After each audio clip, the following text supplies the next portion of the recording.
If I die during this podcast, which you might, just give my body to science, give my brain to science. Hang on, I gotta write this down. You know what? Fuck it. Just give it all to science. All of it to science. So I know science is going to be like, why are you giving me this dead guy? I'm literally just going to find the first scientist and hand him your corpse. Just drive him to a lab and just open the side of the panel truck, throw my corpse on the ground. Go. Drive. You're welcome. That Uber is going to be a real awkward time. You're going to have to tip a lot. Welcome back, everybody, to the RageSelect podcast here at RageSelect. I'm Jeff. I'm Amanda. Amanda asked me why I might die. Why are you going to die, Jeff? I just assumed it was going to be my fault. Well, no. Today, it won't be your fault. Today, I did a bad thing. Uh-oh. I wanted to get that early access code for Diablo 4. So for lunch, I went to goddamn Kentucky Fried Chicken and I ordered a double down and I got my code and I ate a double down. Yeah. Oh my God. He looked at it and we're just like, I should not have doubled I shouldn't down. have done that. You know what the most surprising thing is? I don't eat at fucking KFC. Yep. So I went to KFC and I ordered a double down. I used to do it on their website, or a double down and like just a real medium ass fries and like a Pepsi, because they don't even have fries at KFC. Yeah, they're like, oh, there are special fries. And it's like, congratulations, you put seasoned salt on them. Like, you know, nobody's thought of that before. Right. Yeah. They didn't have regular tea. They only had sweet tea. So I got like a Pepsi, which I don't usually drink one, but today I just wanted a Pepsi, just one Pepsi. It was like $12. Yeah. And like, I know that the cost of everything has gone up, but I think when I think about KFC in my mind, I'm like, what honest human being would pay more than like $6 for anything from that place? Do not eat at KFC. Yeah. So. And then I got really mad because it took them like 40 minutes to email me the key. Like I didn't just put the order and get the key. I just got this fucking food for nothing. So I was literally filling out like a trouble ticket on KFC's website while I'm eating. Yeah, they're horrible. Was it hard sandwich. to type out while your greasy fingers are all over? You got to make keyboard? sure to type with one hand. You don't want when you one hand. Luckily, I'm really good at typing with one hand. These are skills that you have to know in this particular day and age. So yeah, and the other thing. I can't entirely put this on KFC because when I went to their website to order, they had like a more reasonable chicken sandwich, like one that had bread, you know, and like a pickle or something. And they were like, also, you could get the key from this. And I was like, no, I'm here to double down, baby. I've only had one double down in my life. This is the second double down. I don't know why anybody would be like, oh my God, the double down is back. You went like, Jeff is going to live to be 85 years old. Right. And you had that one double down and it was like, all right, 75. 75. And then you ate the second double down and your body's like, 65. Probably 65. We're going to go with 65. You should probably get your affairs in order, is all I'm saying. So, yeah, if like some kind of chicken monster just pops right out of me. A poultrygeist? Yes. Like some kind of fried chicken demon just, busts out of my rib cage. Just finish the podcast. That's all I ask. Just finish the podcast. Me and the chicken are going to finish the podcast. Well, no, I'm sure that my dog will take care of the chicken. I mean, it's like a fried chicken monster that is also a threat to me. This is just like somebody's been reading my dog's dream journal. I've been training for this day. Yes. You're going to have a really hard time getting that demon out of my dog's mouth. You're going to be like, drop it. That's perfect. That'll be the audio. We're going to just end with me fighting a demon and your dog. Yeah. So I don't know how this happens, but we have a real shit show of a news this week. Is it all NFT? There's some NFTs in there. It's all just it's all just weird. So can't they just die? I kind of wish that they would.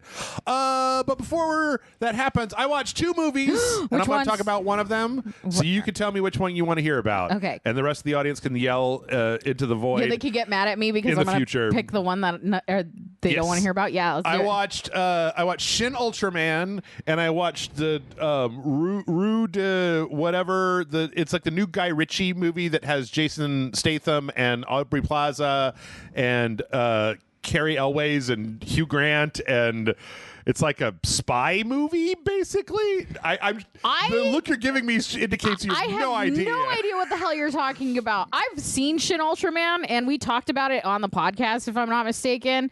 So I feel Operation Fortune Ruse de Guerre. That was beautifully read. So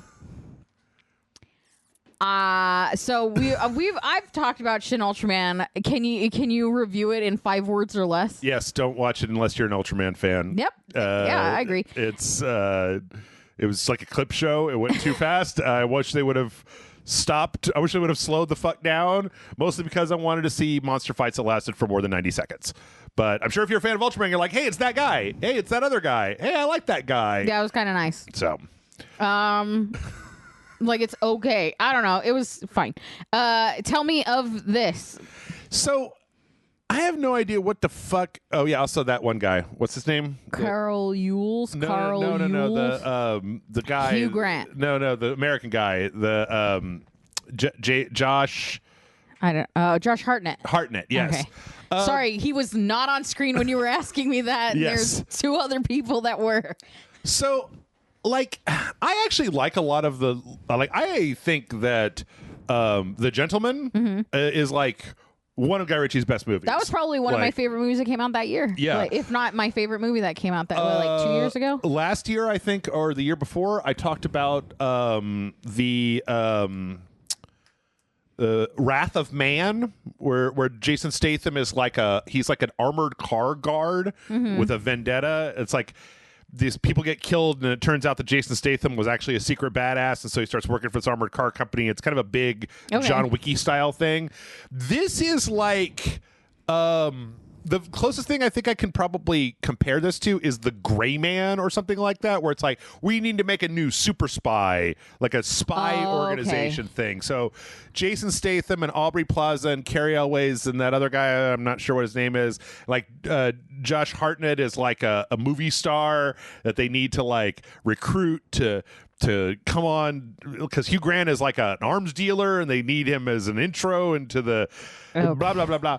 It was not very good. Oh, really? Yeah. Oh, it looks fun. It was not very good. It wasn't, everything felt a little off. I like Aubrey Plaza a lot, but she was kind of supposed to be this like wisecracking tech person. Yeah. And it just didn't really work all that well for me. I don't know. It just felt very like generic and kind of like the trailer probably looks like the reason I watched it is because the trailer looks great. Like that looks like it's fun. Yeah. Like maybe not, the next great action film, but it certainly looks like you'd have a fun old time watching it. Yeah.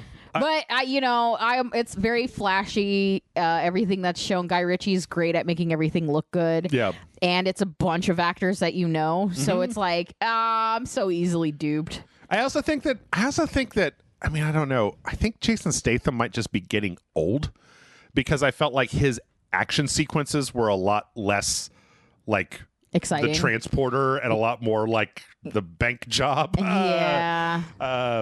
Like there's kind of a foot chase part where I was like, why are they running so where slow? He stops and he's just like, yeah, hang on. And also, Josh Hartnett as the like young heartthrob actor is funny too. Yeah. So I don't know. It was okay. I paid money to watch it. I think if it was.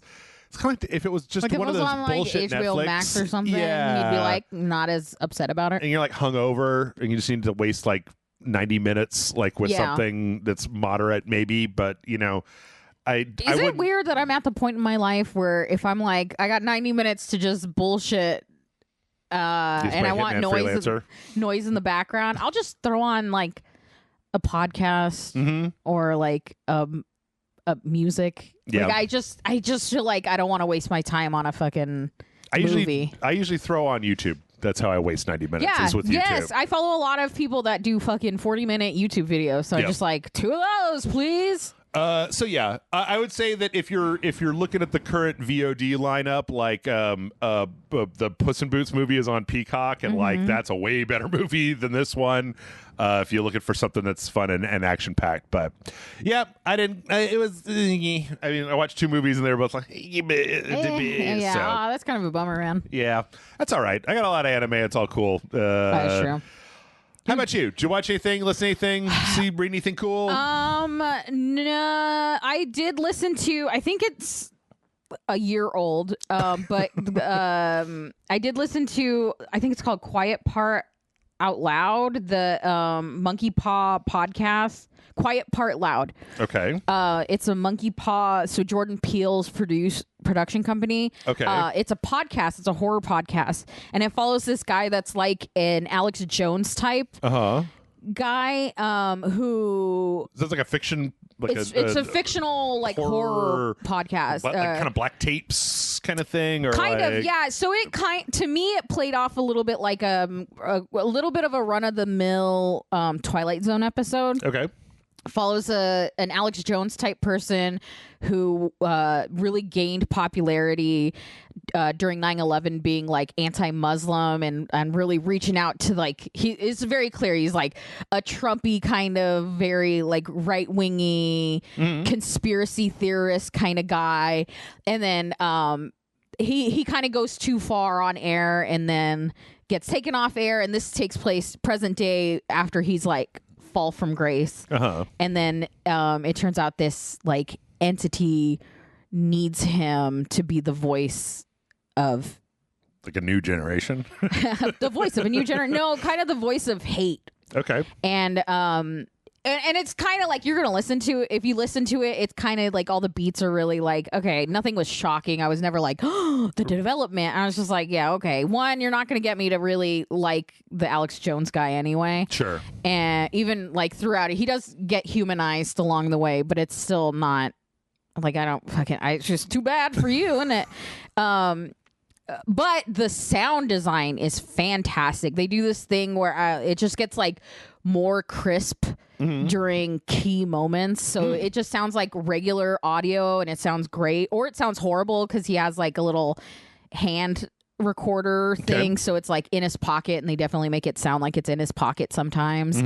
And then all of a sudden, because this entity can talk through audio equipment and through, like, it could talk directly in your brain if it wanted to, but the way they use sound for it was really good. I thought it made it worth listening to. Okay. Plus, like, the episodes are like 20 minutes each. So how many are there? There's 12. 12. Oh, okay. That's a good, like, I used to like it when there were fewer fiction podcast things like this, because then you would know what the good ones were, right? Because there were like 4, and everybody like, that one goes to that one. I will say, if other people were like telling me to listen to this and it wasn't attached to Jordan Peele, I would have never touched it. Yeah. The only reason I listened to it was because of that. But like, Christina Hendricks is in it. Oh, cool. There were a couple of other names I like kind of recognized, but Christina Hendricks was one that I really caught on. So. Okay. Cool. Yeah. Right on. Well, let's talk about some news. I don't want to. We got a lot of news. Let's do it. All right.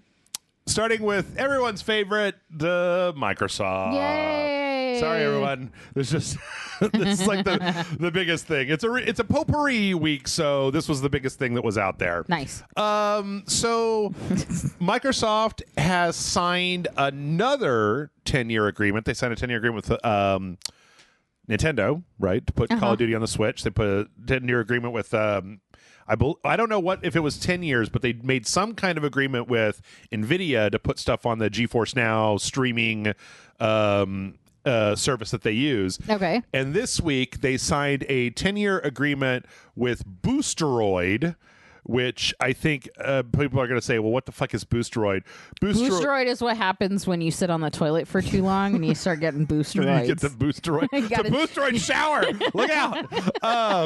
So Boosteroid is actually a Ukrainian, I believe, based company that does the same thing that GeForce Now does, where basically you can rent a computer and then stream the games from the computer to your computer, and then you stream your input back, right?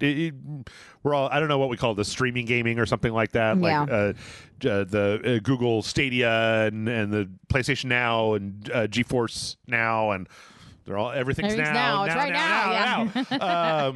So they also had like one other company that's similar that they did this with, and I think that this is kind of an interesting thing, because it didn't occur to me while I was reading this, but as I thought about it and I read some more stories on it, one of Sony's biggest levers when they talk to regulators about their opposition to the Activision Blizzard deal is that Microsoft will make Call of Duty a platform exclusive to Microsoft, to Xbox, in order to raise Xbox sales. Right. And that Microsoft seems like they're countering by being like, no, we'll put Call of Duty on everything. Like, we'll put it on this fucking thing you've never heard of. Yeah. We'll put it on LG refrigerators, the Switch, cell phones. Like, it doesn't matter. Like, we'll put it on whatever. Weakens Sony's case a little bit, because Sony is like, well, Microsoft's going to lock them up. And it's like, well, then why are they signing a 10-year deal with every single person out there in the world, including tiny companies? So I think it's kind of a smart move on their part, because I honestly think, after everything that I've read, that Microsoft keeps saying that the reason they want to buy Activision Blizzard King is specifically for King, because they want to go into mobile markets. Yeah. And the rest of this is just like, I don't care. Do whatever. It'll be fine. You guys are like panicking, but it's fine. Yes. Like, we don't care. We don't want to make Call of Duty. We don't want to cut off 50% of the consumers of Call of Duty by taking it off PlayStation. Like, why would we do that? That would be stupid. Big corporations never do stupid things. Yes. Also, big corporations never play the long game and sign a 10-year agreement where on year number 11, then nobody has Call of Duty anymore. 100%. Which is the flip side, but who knows? 10 years is a long time. I'll be 55 years old by then, so hell yeah, I'm getting straight into that Call of Duty. Yeah, so I'm definitely gonna be playing Warzone in the old folks home with everybody, or wherever I am. Aw, you think in this economy you're gonna be able to retire to the old folks home at 55? I'm Gen X. I'm a property owner, baby. I got the last. Must be fucking nice. I cried for 3 days when I found out my credit score went down 10 points. I'm on the last fucking airplane out, man. You're like, later, suckers. That's why your corpse is getting pushed out of the fucking Uber, Jeff. Damn right. I would have it no other way. Right into the river. Yeah, so that happened. Let's see. We also got another story where Microsoft confirmed this week that while they are not going to be at E3, they're not going to be on the E3 show floor. They are doing a showcase. Is anyone doing right E3? Before E3? Sony, Microsoft, Nintendo, not. But E3 is just going to be an empty convention center and a ball pit. I mean, Square Enix, Capcom, Konami, like Embracer Group. There's a lot of other places that could do it. It's just none of the upper tier big boys. Like I don't know if EA is going to do anything. EA always sucks though. It's always just like, here's a Star Wars game, and then here's like Madden and FIFA and another UFC game, and it's like, I don't give a shit. Here's the Sims. Here's the next Sims game. Ooh. So, listen, man, I'd get down on the next Sims game. The next Sims game looks weird, looks wild. I do like weird and wild. June 11th is like, so the way that it works is like, there's June 11th is the Sunday before, and then June 12th is like the first day of E3, where they usually just all have conferences. That used to be when like Microsoft and Sony would have theirs, and then Nintendo would be like the day after. Yeah. But probably this year it'll be like the PC gaming show and the next game show and the cozy game show and the laid back game show and the fucking chamomile game show or whatever. Yeah. KFC game show, which there could be, because KFC has come out with video games before. Yeah. They had that console that keeps your chicken warm too. Oh yeah. They really know their audience. So then June 13th through the 15th is like when the industry people are supposed to go, and then on the 15th and 16th is you can actually just go and buy a ticket and go as for the public, stand in line all day. So hell yeah, dude, lines with nerds. Fuck, I'm in. Devolver's probably still going to be at E3. That's true. Or at least they're going to have their stream. A stream. I'll watch their stream. I know you. I know what you like. I know what you're into. So yes, they will kind of be there, but yeah. But no. But yeah. Let's see. In Blizzard news, the vice president of Overwatch, John Spector, is leaving Blizzard after 6 years. Bye, Rocco. Yep. Well, what's interesting is I was reading this and I was thinking about it, and so they're just like, after 6 years, I'm leaving. I'm gonna go see what all the new buzz is about, and I'm kind of curious, like, can Overwatch, like, can you make a game like Overwatch with, like, not the best people? Like, the concept of Overwatch is now, like, okay, Blizzard used to make their money by taking existing concepts. Like, some of the times they were doing new stuff, like Diablo and the procedurally generated stuff. That was relatively new. Overwatch, the hero shooter, like, that was a relatively new. But the biggest strength that they have was taking those concepts and then, like, having developers and teams with the chops to make, like, the single best version of that concept. Like, the reason that WoW killed EverQuest wasn't necessarily because, like, it was doing anything that was radically different from EverQuest. It was because it was so easy to play and to get into. It was like the apex form of an MMO. Yeah. And, like, Overwatch, once that concept was out there, we've seen a whole bunch of people try to imitate Overwatch, but it almost seems like nobody really can. Like, isn't Overwatch kind of just Team Fortress? You get a little bit of that. I mean, it always just feels like it's something they've remade somebody else's game, but they did it really, really good. They gave it the Blizzard polish. Yeah, and it's like, okay, yeah, it's good. It's really good, and they do allow for, like, accessibility. Yeah. Overwatch was kind of the kind of game that a lot of people play or want to play, but can't because it becomes this, like, shit show of competition, and now you have to be the best of the best. You got the guys that, like, fucking overtrain it and stuff and get really good in a shitty kind of way. But it just seemed like it was trying to make it accessible for new players or players that don't take it as serious, and then gradually got a little more. I guess the thing is, what I'm wondering is we've seen a lot of staff departure, right? And some of that was due to, the bad shit that was happening and people had to leave.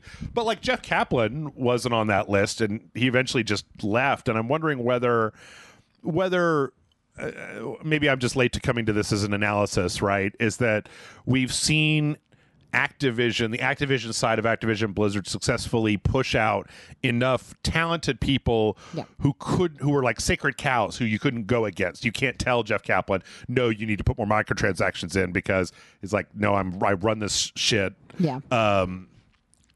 And that whether we're seeing basically the kind of the shift. Yeah. Well, I guess it'll be really interesting this weekend for me to play some Diablo 4 and see if it really is able to hold up to that old Blizzard formula, right? Because it's the first new thing that they've put. Well, I guess Overwatch 2 is technically a new thing, but it's not really. It literally took the place of the executable of Overwatch 1, and, like, they didn't really do that much different. It wasn't remotely what they said it was going to be. Aren't they supposed to have, like, a single player campaign in Overwatch 2? Wasn't that supposed Weren't to be they supposed to have a single player campaign in Overwatch 1? I don't believe so. Wasn't the whole point of Overwatch initially that it was this, like, hugely story-driven game, and then they scrapped the whole thing but kept all the character designs, and then kept the outskirts of the storyline and then of the, like, plot of what happened to create their world? But then you don't really play that story. You just multiplayered it. A little bit, but they specifically told me that they were going to have, like, a single player in Don't Overwatch. believe Blizzard. If there's anything we should learn, it's not to believe Blizzard. All right. Well, in other news, Blizzard says they have no plans to put Diablo 4 on Game Pass. Okay. Even if they're purchased by Microsoft, they said that they have absolutely no intention of putting that on Game Pass, which is interesting because Microsoft has said that, like, everything that comes out of their studios are going to be on Game Pass. Yeah. But some of this, Activision Blizzard King stuff seems like it's locked into either contracts or models, monetization models that will not stand up to being made available for everyone, essentially. Yeah, I mean, that statement of like everything that if it, you know, starts falling under the Microsoft umbrella, it's going to be on Game Pass. Yeah. That, I mean, this could just be like going forward, like once it all happens, as opposed to like. Yeah, I guess the you know, you can't promise something until. I guess the response on Twitter was that they have, quote, no plans for that, which I guess is not really like. That's not a guarantee.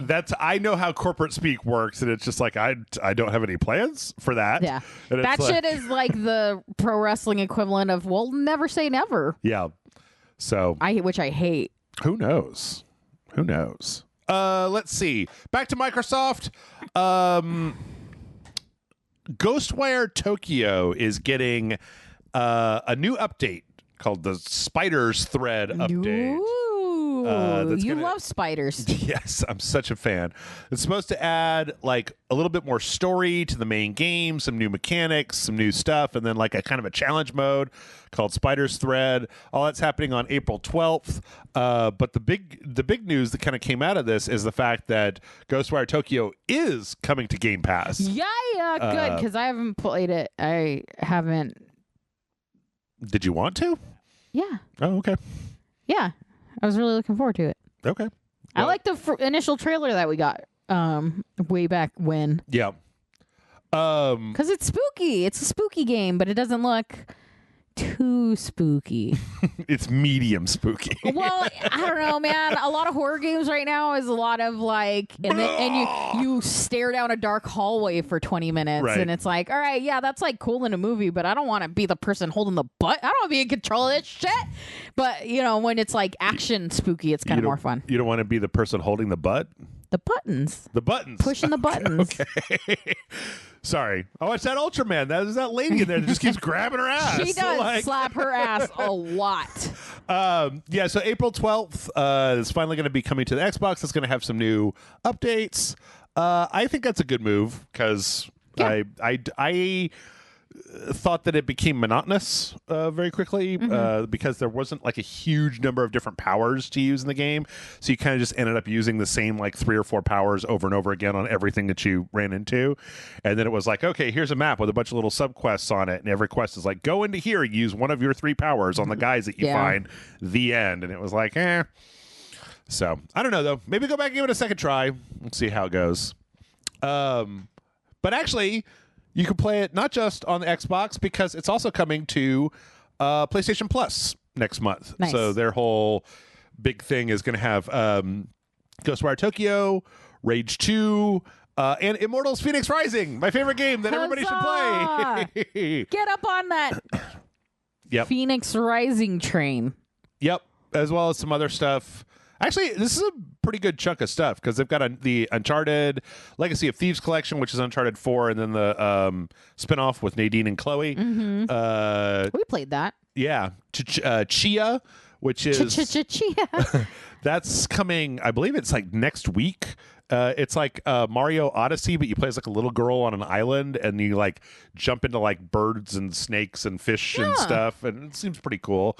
Rainbow Six Extraction, Ghostwire Tokyo, Life is Strange True Colors, Immortals, Life is Strange 2, Dragon Ball Z Kakarot, Street Fighter 5, Untitled Goose Game, Final Fantasy Type 0 HD, Rage 2, Neo, The World Ends With You, and Haven, which is a big chunk of good stuff. And then the super premium people are getting Ridge Racer 4 for the PS1, Ape Academy 2, and Siphon Filter Dark Mirror PSP version. So... That's exciting. Yeah. You guys are real hyped for them PSP games. I actually remember that game. It was like one of like 3 PSP games that I owned, so I don't know. I feel like the PSP lasted a week and a half. Like it's like a blip in my memory. You know what's funny? My brother does still have and use his PSP because he used to have those little, you could watch movies. Like they sold PSP UMDs. Yeah. So he still has like all the movies he bought. So he takes it to work and it's his little like movie player. Wow. But they don't. Weird? How many UMDs does he have? I don't know. There's like a huge library of UMDs. He went all in on the PSP. Okay. So like when it came out, he was like, yeah. But I don't remember him buying a single game. All he bought was movies. So now it's like his little movie collection. Plus, we're the type of people that all we really need is like 5 movies, and we'll just watch that shit over and over and over again. Okay. I mean, I have not wanted to talk. Somewhere in this house, I have a PSP Go, which is the one that had a dock so you could plug it into the television. What is the point? There was a Metal Gear game and I didn't want to play it all on the PSP, so of course plugged it into the television. I should have just guessed. Yep. Let's see. In other Sony news, back to the acquisitions. Sony is talking to the CMA, the Country Music Awards? Yes. So is the Country Music Awards just complaining about this Microsoft acquisition. Y'all, I don't want it. I don't want it. No, that's the UK's corporate Competition and Markets Authority. Look at you reading stuff off the screen. It is red and white background, and it hurts my eyeballs, and I still managed to get it. So basically, Microsoft has so far the CMA has been one of the more aggressive / kind of anti merger proponents, right? Yeah. The EU, they approved last week that they're going to go through with it. The US, it's the FTC, is brought a suit against Microsoft. Yeah. But that could just be, I mean, I don't know. I think about America and I'm just like, I was going to say, was it just a formality? Right. Like, we have to act like we're doing our job. Right. Quick, look busy. Yeah. But in the UK, they're a little bit more aggressive with this stuff. Yeah. So Microsoft is basically pointing now at Starfield, which is the Bethesda space game that's coming out, and talking about how ZeniMax originally said that Microsoft originally said that it would have no incentive to cease or limit making ZeniMax games available for purchase on rival consoles. They have since announced that Starfield and the next Elder Scrolls game are going to be Xbox exclusives, which I keep saying, everybody keeps fighting about Call of Duty, but the next Elder Scrolls game is going to be a console exclusive, at least for a certain amount of time, maybe for a long time. That's huge. Yeah. I know that Call of Duty sells a gajillion copies, but how many times dear listener, how many times have you purchased Skyrim in your life? Just answer that. Think inside of yourself. Yep. I've purchased it at least 4 times, I think. So the idea that Microsoft would take that off the table is kind of nuts. Yeah. I don't know. Do you have any strong feelings one way or the other about this whole thing, Amanda? We talked about it a little bit, but I don't think it matters how I feel. Okay. I think it's... But this is the internet. This is where you put your feelings. But I'm going to tell you how I feel anyway. I don't think it's necessary for them to purchase them. I think it's, it just becomes this one giant corporation and you start getting into how weird it is that there's so many giant corporations that get to dictate all of industries. Yeah. So I don't really support it, but simultaneously, I really don't give a shit if they have Call of Duty or Elder Scroll or Skyrim or any, because I don't play those games anyway. So oh no, I'm not gonna be able to play it on my PlayStation. That's fine. I don't care. You would be more worried if they were to purchase Nintendo. Yes, yeah. It's a little I don't have a dog in the fight. Yeah. But it is from a anti-corporate. Just you trust those motherfuckers, yeah, right? Trust those motherfuckers. I'm sorry, or a bunch of billion-dollar companies complaining about who gets to have more billion-dollar properties. Yep. I don't fucking care. Yeah. But when you talk about from the consumer side of things, it can suck. Will it happen? I mean, I don't know. We always end up buying all the consoles. So, like, to us, it's like, oh, no, we can't play it on this. We'll play it on that. Like, It's hard to have that kind of opinion. I'm not brand loyal enough for this. Yeah. I was actually thinking the other thing that I thought that I had today was when I was reading up yesterday on the Silicon Valley Bank crash. Yeah. SVB was in the UK as well. And apparently they handled a lot of the high-profile tech markets in the UK. Yeah. And apparently that crash is like really affected because the UK wants to be like the Silicon Valley of Europe. They've in fact, Bobby Kotick was talking about how like if the CMA declines like this large tech merger, that could very much hurt the UK's identity as like a tech field like country because big corporations buy other corporations in the tech sector. But what I'm wondering is, does this mean that they're going to be more favorable to the acquisition because if their tech sector is crashing, approving that will make the UK look better when it comes to new tech spending to shore that industry back up again, as opposed to if they're really super scrutinize it, then like up and coming tech firms that are looking to set up in Europe might go, well, like not the UK because we're gonna have to go through all that red tape. Yeah. And they, you saw what happened during the Blizzard thing, right? Yeah. That could end up depressing their tech sector even more. Is that not like slightly bullying though? To be like, I don't know. I mean, if you guys don't approve it, who's really gonna think of you? We're all gonna kind of feel. Do you know what I mean? Like a little bit. It gets a little kind of gross feeling to. So you have to approve it in order to. What like it's I don't know. It's very peer pressury. Yeah. It's very like, well, you have to prove that you're a tech person. You want to be a tech guy. You want to be a cool tech guy, don't you? You're a cool tech guy, right? You want to be a cool tech guy. Come on. Look at us over here. Come on over here. We got all the nerdy white guys. Come on, Brayden. I know how many nerdy white guys you got. Bring them all over here. Yeah, I mean, it does make a certain amount of sense. I mean, when you look at it, like I always try to get into the head of some of this stuff and saying like the business side of it. I've firmly come to the conclusion, and this may be we got a little wandering too far out on a shaky branch, but like. I do not believe that any company anymore, and by extension, like most of the high-ranking people at the company, have any ethics whatsoever. Yeah. Like it doesn't, like this doesn't occur to them. The question is, does this make us more money? Does this make us less money? And if it makes more money, it doesn't matter how many babies we have to throw into this volcano. I'm going to throw all the babies in, bring the dump truck up and give me those earphones because like, let's make some money. Yeah. And so I don't think that they have any real. I mean, because when you look into like this isn't a politics podcast, so I don't get too far. But when you look at like what happened with that SVB bullshit, it was just like venture capitalists and like Silicon Valley bankers and rich fucks doing stupid shit with money.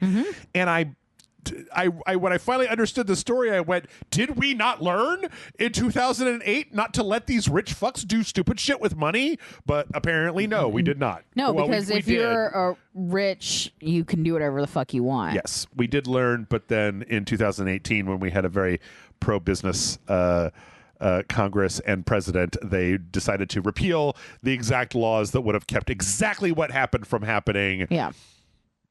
Ooh. Yeah. So who knows, though? Keep it in mind, because that SVB bullshit could end up being the thing that clinches the deal. It could clinch the deal all the way around, just to see, like, we want to see if the interest rate, if the raising of interest rates depresses stuff, like the industry itself may start to fight back by doing more acquisitions and so who knows? I don't. I'm not smart enough. I didn't go to college. Actually, I did go to college, but I went to college for drawing pictures. Money well spent. Thanks, Dad. Draw a better conclusion than that, Joe. Yep. In other Sony news, we got the wrap up of The Last of Us. And there's a couple of stories about that. Yeah. Neil Druckmann's out there. They're like their little, I don't know what they call it. They're like after show. I hate it when shows are just like, stay tuned after the show for the podcast with the people that made the show. And I'm like, I give a fuck about those assholes. Yeah. Show me next week's episode, you dumb shits. Yeah, nobody cares about Pedro Pascal doing interviews. I don't. But apparently Neil Druckmann was talking with the Kinda Funny podcast and talked about how for a while they were in the works to make a prequel story that dealt with Ellie's mother and kind of how she came to be immune to the cordyceps and all that stuff. Yeah. And that they worked on it for a while, and they were going to have another company making it. So it was not even be Naughty Dog. It was going to be a third party company that was making it, but then it kind of fell through. Apparently, in the show, without going into details, they have a flashback in like the last episode or the next last episode where they show the circumstances surrounding Ellie. Yeah, and the woman that plays her mom is the voice actor for the game. Oh, okay. It was Ellie's voice actor for the game. Okay.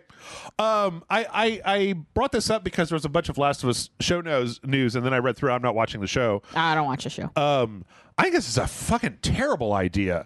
I think it's so... I mean, like, I think it ruins the plot of The Last of Us. Because if there was a series of events that caused Ellie to be immune, it fucks up the entire plot line of the show, especially because if there was something that happened, as I understand it from reading the spoilers, if it was something that happened like within an hour of her being born that then caused this to happen. Okay, so then the baby is here, then somebody got that baby, then years later they realized, oh, this baby is immune to the thing. Let me think back to like what I know about what happened before. Why don't we try to recreate like the idea that there was something besides just like a quirk of fate that then caused, because that to me, I don't know, it just feels like a better kind of cosmic storytelling thing of just like, oh, once this man regains his humanity and finds the lost daughter that, and gets his life back suddenly just through random happenstance, this turns out to be the one person that needs to die to keep humanity alive. Yeah. And then et cetera, what happens at the end of The Last of Us. But like the idea that you could just figure out what happened and then do that, it kind of fucks up the whole thing, in my opinion. I don't know. But do they? No, I don't know because I don't know how Ellie ends up that she needs Joel to take her where she's going or whatever. I always assumed her parents. I never played the games. Yeah. I always assumed her parents were dead. They are. So were there an alive parent to tell them how it happened? Or is this them telling the audience how it happened? So we have the curse of knowing that it could have been done this way. And then, because that's not a terrible thing for the audience to know. Do you know what I mean? Because then you understand why they are like, I don't know, we'll just have to fucking test her, probe her, and shake her really hard until we figure out why. Yeah. We have to cut her skull off. Meanwhile, and we know that I don't know. I literally don't know. So I don't know if she just ate a mushroom on the 10th day of the 10th year of the 10th whatever, and that's why. You know what I mean? It seems a lot more specific than that because there had to be somebody that was there right when she was born to basically, because otherwise there's just a baby on the ground, they're gonna die. Babies don't live on the ground for very long. So it depends on the baby. Depends on the baby. The ultimate baby. From the description that I have here, it sounds like there was somebody there relatively close. I don't know. The problem is that just I don't think that you need that backstory to tell the story of The Last of Us. Oh, I don't think so either, but I don't think it's also they all actually know how it happened. They just opted to do the more violent and gruesome thing instead of the logical scientific thing. It's ambiguous, but it just seems like one of those things where it's like, this knowledge seems relatively important because apparently the character that finds her is still alive, at least at the beginning of The Last of Us. And at that point, this apocalypse has been going on for years. And it's I don't know. To me, I've never been the biggest fan of that story. And this to me is even worse because it's like before it was just ambiguous and we could all fight over. Apparently the internet right now, because Last of Us Season 1 was the first game, and so now the entire internet is arguing over Joel and whether he's a bad guy or a good guy or a guy or whatever. Yeah. Again, and we're all just like, oh yeah, welcome, first time, huh? Yeah. But yeah, I just don't think that that's a good. I don't like it. I don't know. Just wanted to say, I don't like it. I don't like it. And I don't want a game that tells me it either. In fact, I want you guys to fucking get out of here. I want you to leave. I want you to get out of the listen to the rest of this podcast and then leave. Not this podcast. I want to stop making Last of Us games. Let's just have more overwrought, over melodramatic, fucking post-apocalyptic storytelling. Can you, after the second one, can you have another Last of Us? Fuck yes. They're making a multiplayer spinoff that's apparently bigger than the second one. That doesn't count. Multiplayer doesn't count. That's just fucking a multiplayer game with a fucking Last of Us skin on it. Yeah. Is there plot? Yes. Is it logical plot, or is the plot you are a survivor in this world? Oh, I don't know. Do you know what I mean? No, I was. The question I was answering is like, oh my God, yes, you could keep making story after the end of The Last of Us 2, but like Jesus Lord in heaven, like I don't. It's probably because The Last of Us 2 came out in like 2021, or like and it was just like, you don't want to play a plaguey game during the pandemic. I don't want to be bummed out right now, man. Just leave me alone, dude. Give me like Psychonauts 2. Yeah, like there are so many fun games we could play. That was kind of dark too, though. Like, yeah, but like in a good way. Yeah. Anyway, as another part of another podcast that Druckmann was on, he's talking about how the who knows, maybe this will be the one that I really like, where the factions, which is the multiplayer spinoff, apparently he just like gave it to the team and said, go with Mushroom God. Like it's the first time that he's not like intimately involved with the entire production. I've lost a lot of friends to Mushroom God. Mushroom God, don't watch out. And then apparently we're going to be learning a lot more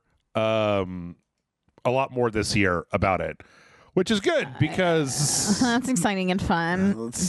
I don't know. The first Last of Us had multiplayer, and it was relatively like don't recall. It was relatively popular because it had all the mechanics of the throwing bottles and making knives and doing stuff, but you were just doing it to other people. Yeah, I mean that's nice though, because a lot of times when they do multiplayer, it's like this weird like toned down version of what, like all these cool things you can do in single player. Yeah. It's not functional when you have a actual human going after you. Yeah. All right. One more story about The Last of Us. The internet has. Oh God. Should I be scared? So I feel a little scared. Do you know about the giraffe, Amanda? I know that one exists. So in the Last of Us game, there's a point in time in like the third chapter, or in the final chapter, which is after the the giraffe chapter. Yes, which is after winter when Ellie has to like take care of Joel, like he's sick and it's very dark and there's like these murder dudes that show up and just to kill some guys. And so she's very kind of like withdrawn. And there's a point where they're in like a building and they see they're like up way high in a building. Yeah. And like, there's like a giraffe that's wandering around. And so they kind of go up to it and interact with it. It's the scene from Jurassic Park with the long neck. Yes. Yeah. Yes. So they, of course, they put that scene in the TV show. And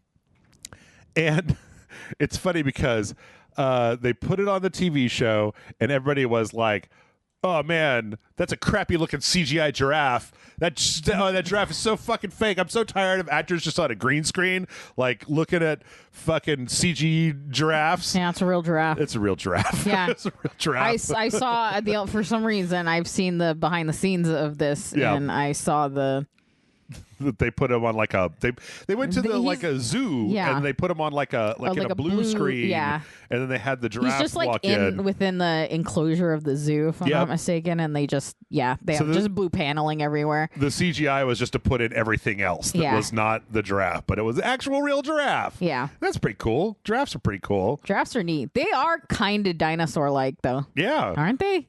You guys are freaks. Bunch of fucking weirdos. Why is your neck so long? Like an incorrect horse. It's like a horse with a rendering problem. Anyway, I don't know.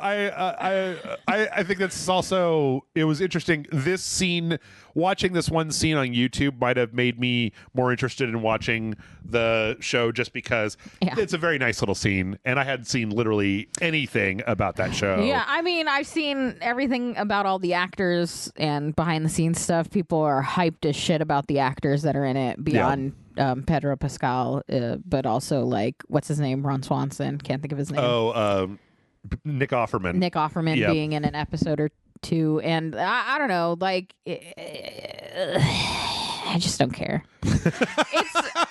I feel like I sound real like fucking unenthused about anything, but like you can't. I've had so many people hound so many TV shows at me that at this point I'm so dead to the idea of enjoying a television show that like people be like, no, like this is the show, we are all watching it, it is fantastic, it's based off this thing that a lot of us love, and even if you don't love it, it's still great. And I'm just like, if I wait 2 months, you guys are going to say the same thing about something else. You'd be on some other bullshit. And I just like, I don't want to watch it the way you guys watch it, and I don't want to fucking do what you guys do. So I watched nothing and enjoyed nothing. You get nothing. Good day, sir. The thing is, it's funny. People ask me about this, and I just keep saying the same thing over and over again, which is like, why? I know how it ends. Yeah. I played the game like 3 times. I know how it ends. I think the joy is in watching really good actors act really good. That's it. I don't know what to tell you. Like, I mean, you have to really like, maybe it's an enjoy the process for the people that already know. Destination, it's about the journey. I say fuck that. It is about the test. The real friends are the ones that were waiting for me at the end of the journey. God damn it. The ones along the way, you can go fuck yourself. I quit. We're not going to stay in touch once we're done with this journey. I'm not the person to be the person to argue for you to watch the show. I don't watch the show, Jeff. Quit trying to make me watch it, Amanda. I know exactly how to get you to watch the show. You know what, Jeff? Don't watch this show. Go fuck yourself. Don't fucking watch We're it. Just ending this podcast. All right, speaking of TV shows and movies and cinemas, Silent Hill 2 got their leading actor and actress. Cool. I don't recognize them. I don't like attractive person 1 and attractive person 2. So, according to Deadline, the lead James is going to be played by Jeremy Irvine from Warhorse and Treadstone. You know, Treadstone, like the prequel to The Bourne Identity or the sequel to The Bourne Identity or the side story, because that's the name of the project that makes Jason Bourne. But I don't know if you're telling the truth or that's for real. Another name for something else. And then Hannah Emily Anderson, from Jigsaw, the sequel to Saw movies or the prequel. I love the it's like Saw a spin-off. Yeah. This whole podcast is just me shitting on everything, Jeff. We got to talk about the Muppets or something later. Don't worry, I got some stuff. The Purge TV show, which I heard good things about but never watched. I didn't know it existed. The thing is, I want to be like a jerk off about this, Amanda, but these people are too pretty to be in Silent Hill. Yeah. Like Sean Bean was a good choice for Silent Hill. Yeah, he had Sean the right Bean definitely is like a person-y looking person. Yeah. Like, this guy looks like he was generated in fucking Midjourney. Like, just typed in, like, handsome guy, -- V5 and got this fucking guy. Like, pretty close to human, but, like, almost not all the way there. Yeah. She is very pretty, though. Like, I missed her name, but I think she's very pretty. Yeah, she got that little... That jawline on women is so pretty. She's got like a heart-shaped face. Hannah Emily Anderson. That's too many names. You got to pick one, just stick with it. Oh, right. Yeah, Hannah Emily Anderson. I don't know if I said before that her name was Mary Shepard Sunderland, which is the name of the character in Silent Hill 2. It's too many names. Everybody has too many names. Why? It's so funny. Like, you Googled her and it was like a picture of her and something else, and then a handful of tomatoes. I think that's her Instagram. Just making tomatoes. Yep. Yeah, she's pretty. She's very pretty. That's a lady, all right. That is, in fact, a human. I don't know, man. I just want like the weirder looking. I want him to be a little weirder looking. A little bit life lived, and not people that look like they were kept in Tupperware all their lives. Not just that. I feel like I need the people that go to Silent Hill, the people that live in Silent Hill, the people that have anything to do with Silent Hill. I need them to look just like a little off. Mm-hmm. I need them. That's what I was saying. Like Sean Bean. Sean Bean is a handsome guy. It's just a little. He's got a little drop, a dash of just different in there, like a dash of different. Not just these like. Yeah, they're gonna. They both look like they were sanded and oiled before they had these shots taken. Well polished stones, you know. Yes, I don't know. Like a pretty rock is a pretty rock, but like you polish it for a couple of days and then it's just like a crystal, and everybody likes it more. Yeah.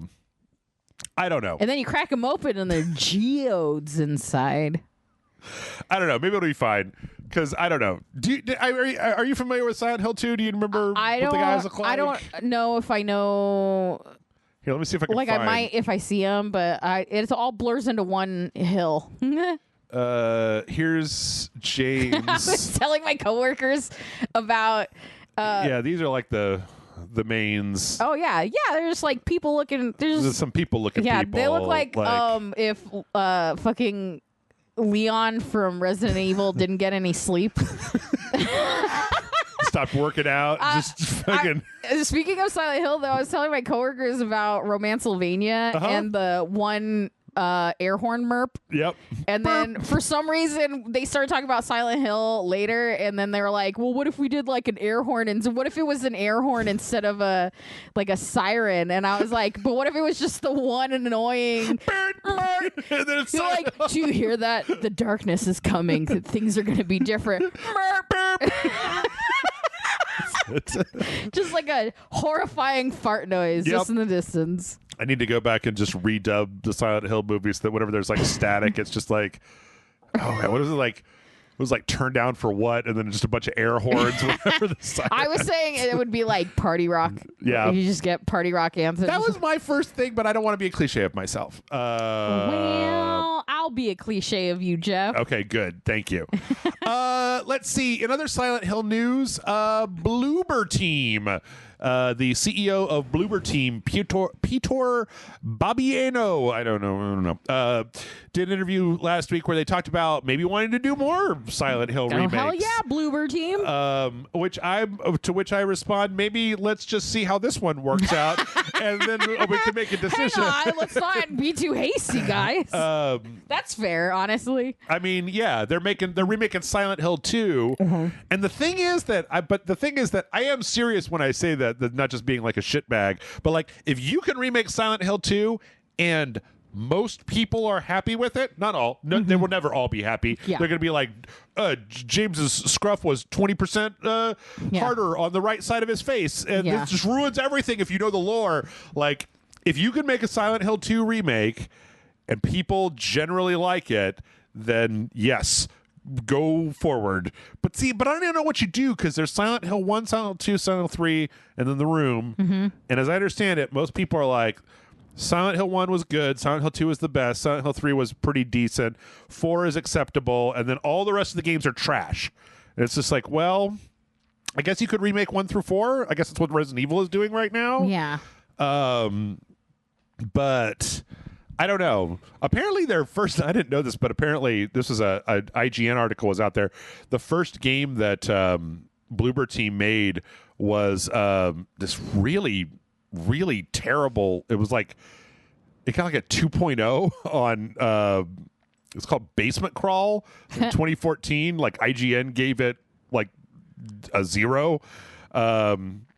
Anyway, they even talked about how, like, when they decided to come back and like redouble their efforts to making horror games, they decided they might want to change the name from Bluebird Team, and then they were like, no, this is who we are. We're gonna stay with the stupid name. Hell yeah, dude! I am down for Bluebird. That's all respect to Bluebird. Yeah. Yeah. Bluebird or die. That's what I always say. So yeah, I don't know. I guess we'll see. They didn't say anything or show anything or do anything. They just were like, we're ready to do more, and we're like, hang on, bro. Yep. On the opposite side of the spectrum, when it comes to interesting stuff, or Konami, the opposite end of the spectrum when talking about interesting stuff, so uninteresting stuff. Yes, you got it. You got it. Konami. There was recently there was an interview. There's a lot of interviews this week. Last week there was an interview with Tsutomu Taniguchi, who was the Konami supervisor on the Return to Castlevania DLC for Dead Cells. And he was talking about how much like they liked it and how much the game company, and they were like, oh, it's like a side story, it's like an isekai. I'm like, okay, guys, nobody thought that was canon, what happened in the Dead Cells game. Yeah, nobody thought that was Castlevania canon. But he was very maddening. Where's the quote? Ba ba ba ba ba ba ba ba ba. Let's see. When they asked about, like, well, does this mean that you guys are going to be making Castlevania? You started making more Silent Hill games after the audience spent a decade asking you for it. Yeah. And here's the quote: "We know that our fans always want more, and we do too. So this opportunity to have this amazing crossover with Dead Cells was impossible to pass up on." And then talks more and more and more. But basically the gist of it is like, they're like, yeah, we love Castlevania. We'd love there to be more Castlevania. And everybody's like, you are the ones who, yeah. And they're just like, okay, thanks, bye. They're like, man, wouldn't it be great if we had like more games? You're like, yes. It'd be cool, right? I can. Okay. You get me on the phone, I will give you a list of developers that can make you a Castlevania game. Yeah. It's not even hard. There's like toolkits online to do it. Just make your own, Jeff. Just fucking do it. I don't want to. I want them to do it. If I make it, then I'm not going to have any fun playing it. I'm going to know where every boss is, we know where every secret is, we know where everything is. Yeah. I don't want to make, I want to play. Wow. Wow. Spoiled. I know. What a brat. So entitled. Classic Gen X. Speaking of being a big brat, we're going to go ahead and take a break. When we come back, we still have a lot more news. But there's some things in there I think that you might like, Amanda. Maybe. There is one NFT stories. God damn it. There's two NFT stories. God damn it. Stop adding more. We're going to take a break before I add any more NFT stories.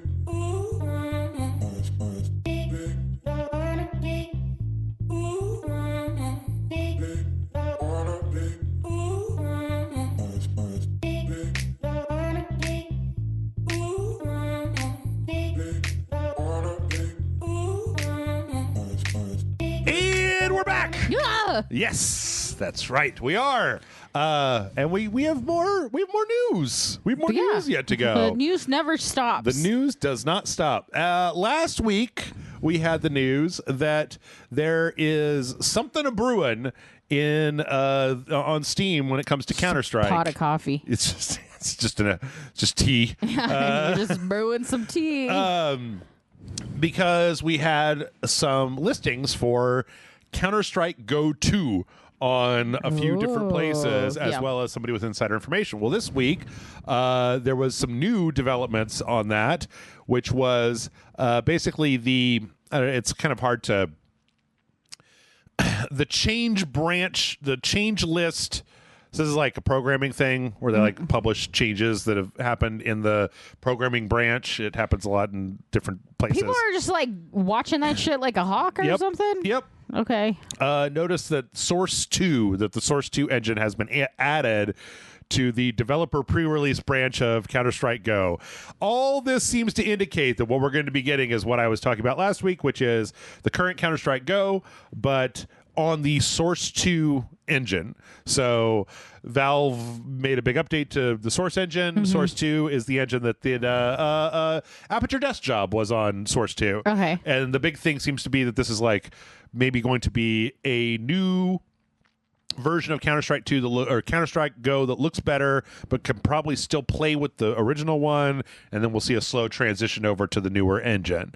We're supposed to be getting some kind of information. Well, the rumor is that there'll be some kind of information before March is over, but that's kind of a big deal. 2 weeks. Yes. It's kind of a big deal, though, because CSGO is like still fucking bonkers huge. Yeah. Like, when did that come out?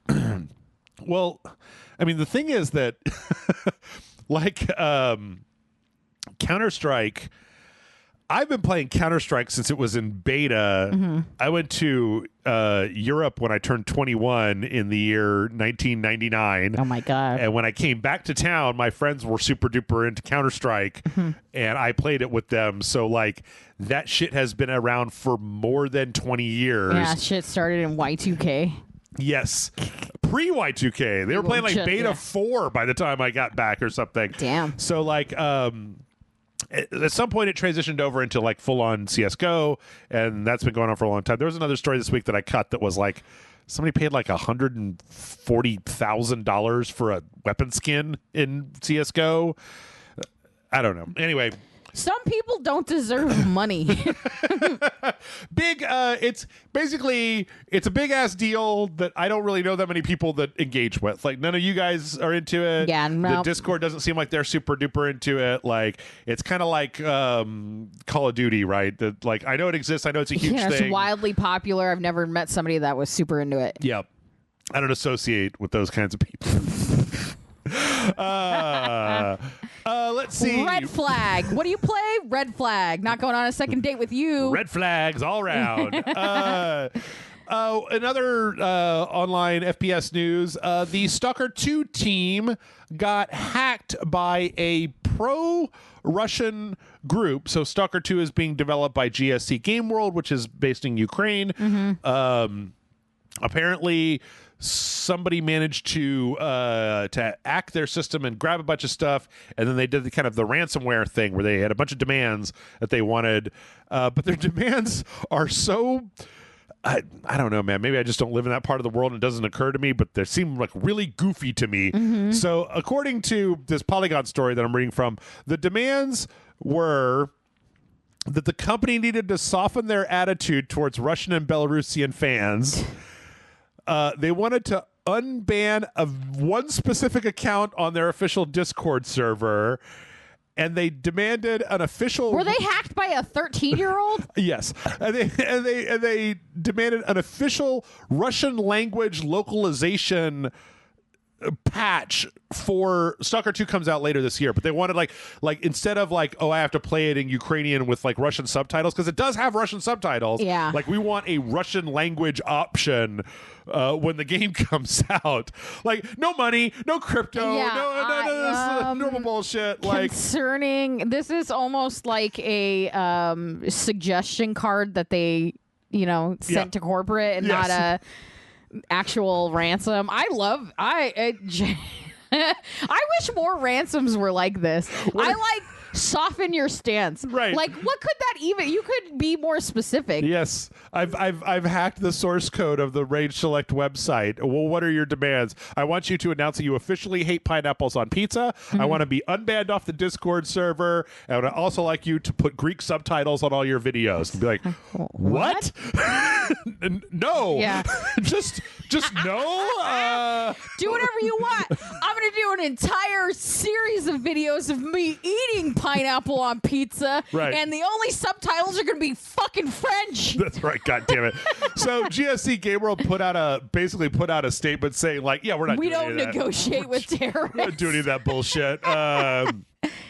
And so basically they said, like, yeah, we're not doing any of that. Hey, be careful, because there's probably going to be some like spoiler stuff and some story beats, and they're going to leak a bunch of crap. Yeah. But we're not doing any of this dumb shit. So just watch out, you guys.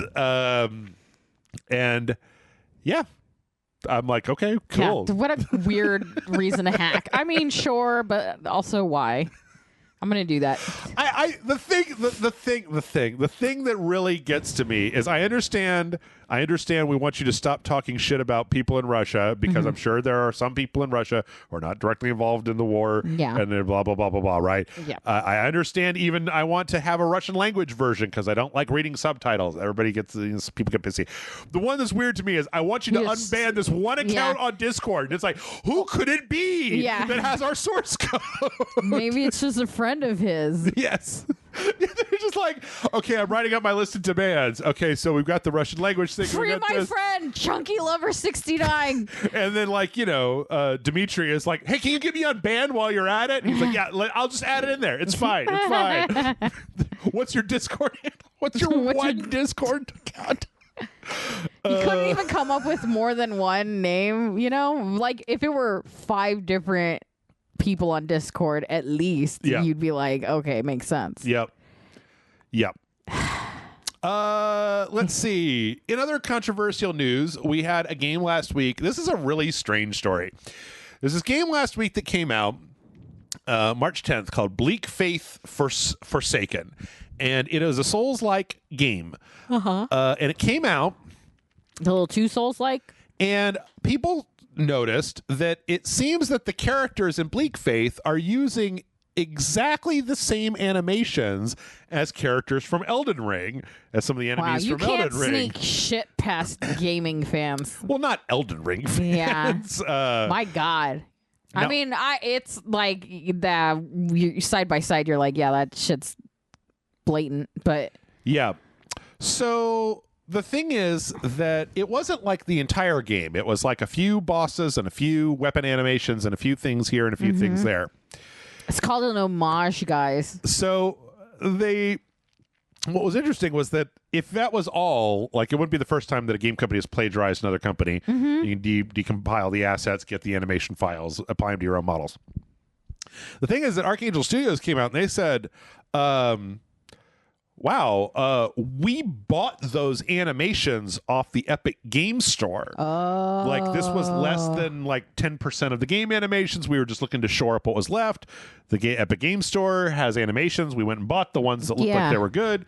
We put them in the game. We had absolutely no idea. Epic, what do you have to say for yourself? Ooh. Epic comes out and says, the Epic Marketplace, everybody who uploads anything to the Epic Marketplace has to check a box saying, like, I fully own all of the digital rights to the thing that I'm putting on the thing. Nobody ever lies about checking them boxes. And they do make an interesting point of, like, is Epic supposed to check every animation? Yeah. Like, to make sure that it isn't ripped off of, like, a PS2 game or like like, do you just have like a video game historian or something? Like, how do you, was there an algorithm that can watch and know every animation from every game? Also, it was spinning. Right. Like, the one you showed was, it was like a boss, but the boss was just spinning to use a big heavy weapon. Like, if you weren't super familiar with Elden Ring, you would never really know. It looks like a generic spinning motion. I'm not gonna lie. Like, it's not like Fortnite dances where you're like, oh yeah, this is Donald Faison from that specific episode of Scrubs. It's like it spins around and jump and then do an attack type of bullshit. Like, he has a big heavy weapon and he moved like he had a big heavy weapon. That kind of tracks. So but I do like that they were like, what do you have to say, Epic? So what's interesting is that all those animations have been taken down off the Epic Store, and then Archangel is like, we're going to patch them out as soon as we can make new ones. It's going to take us a little time. We got to like go make new animations by hand. We didn't expect this to happen. Like, this isn't a legal issue, right? This just like out of courtesy that they're changing the animation? Yes. This was like the internet was like, I mean, you probably could bring a suit, but at this point it's like, you'd be breaking ground, right? Like, you could try to sue Archangel, but they would just say, well, we bought it from Epic. You could try to sue Epic, and they say, well, we didn't make these animations. They were on a and then you just publicly uploaded. You sue some fucking 17-year-old kid that really liked Elden Ring and decided to... Yes. Which you would probably make almost no money. In fact, everybody talks about it. You wouldn't make money, but you would destroy his life, and really, sometimes that's all you need. A lot of people talk about this, but, like, this is exactly what the Section 230 of the FTC like covers is that if you run a website where people post content, you are not liable for what's contained in the content that people post, because otherwise like if you had a marketplace where everything had to be manually reviewed and it could take 6 months to review it before you could get it on the marketplace, you would have way less traffic, and 99% of the things that are going up are probably fine, right? It's just there's going to be a few where if something comes people up, trying to sneak in and go against rules. Yeah. But I thought it was interesting. Because it was like, that is, it seemed like those guys were doing some bad shit, and turned out nuh-uh. Yep. Speaking of bad shit, Amanda, I'm sorry. God damn it. I'm so sorry. Should I quit now? No. Should I start the apology video now, or no? All right. Sons of the Forest got a patch. Oh yeah. And that patch has fixed a lot of the goofy behavior that our boy Kelvin would do. Okay, hang on. Wait. So that wasn't intentional? They didn't intentionally make Kelvin that stupid? No. Like the way that if you have a tree house and then you ask Kelvin to go get wood, he will beeline for the tree that your tree house is in and just chop it down immediately. Yep. Or as somebody... And then give you a thumbs up after he completely destroys your home. Somebody posted in here how this is a Reddit post where they were tired of watching Kelvin sit on the ground, so they made a bench, and then he just sits sat right next to the bench on the ground. Yeah, 100% Kelvin. I'm with you. I am a floor sitter. So yeah, they actually patched out a lot of that stuff, but then the internet isn't like super happy because they like dumb, stupid. Yeah. brain damage. Do not get us connected with the idiot. We love idiots. Yep. So some people are asking if they can put an option in to basically like a toggle between like smart Kelvin and like original Kelvin. You gotta give him a pill. Or can you go between like flowers from Algernon? Can he flowers for Algernon? Like you can make him smart and then get him dumb again. Just back and forth. Yes. What was it? Somebody said they compared him to like a dog that has done something stupid, but they're just trying their best. Yeah, and you're just like, I can't even be mad at you. Like I can understand if you're like genuinely trying to play the game, that it can be very frustrating to have this AI that just literally will fuck your shit up because he's stupid. Yep. But I can 100% understand, because it's so easy to just love Kelvin. He doesn't mean harm. He's just trying to help. He just shows up and then he's like got a head injury. And you just write stuff down and show it to him, and then he gives you a thumbs up and he goes. Yes, and he tries it to the best of his abilities. Yes. And that's all I ever ask. One time we asked him to make a fire, and then he stood in the fire. He really did. It was so stupid, and I loved it. Yeah, it was great. So yeah, they might have fucked up Kelvin. Who knows? Oh. I'm sure there'll be a mod at some point. Yeah. To like mod back in dumbass Kelvin. Yeah, hell yeah. From 1.0. Poor Kelvin. Let's see.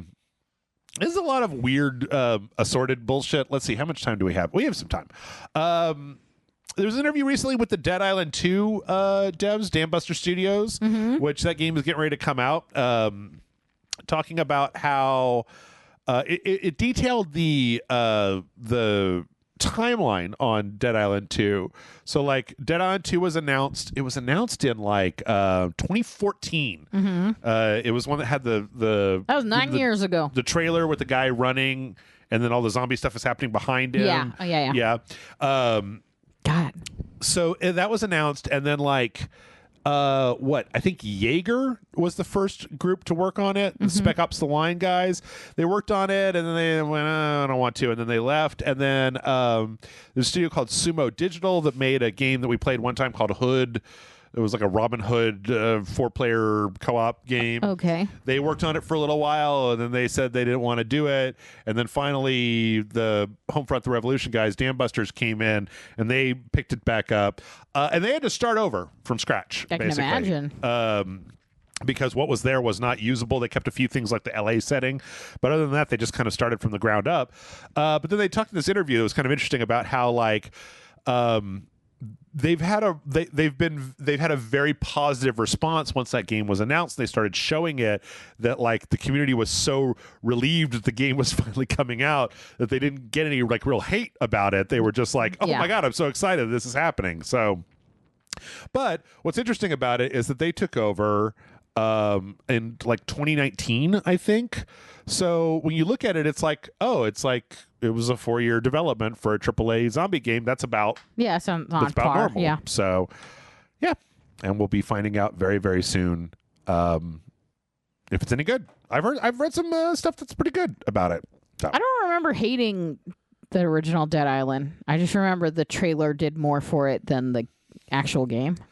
I remember, because it was that like backwards little girl shit in the hotel, and everyone was like, "Ooh!" And then you played it, and it's just like it's just zombies, The thing that I didn't like about it was that it had an auto scaling system, mm-hmm. so no matter how powerful you got, everything was about the same challenge, mm-hmm. which kind of obviated like the crafting system. So I'm like, oh, I'm going to make a super cool new weapon that's like way more powerful, but everything just gets like kind of more powerful to scale. Yeah.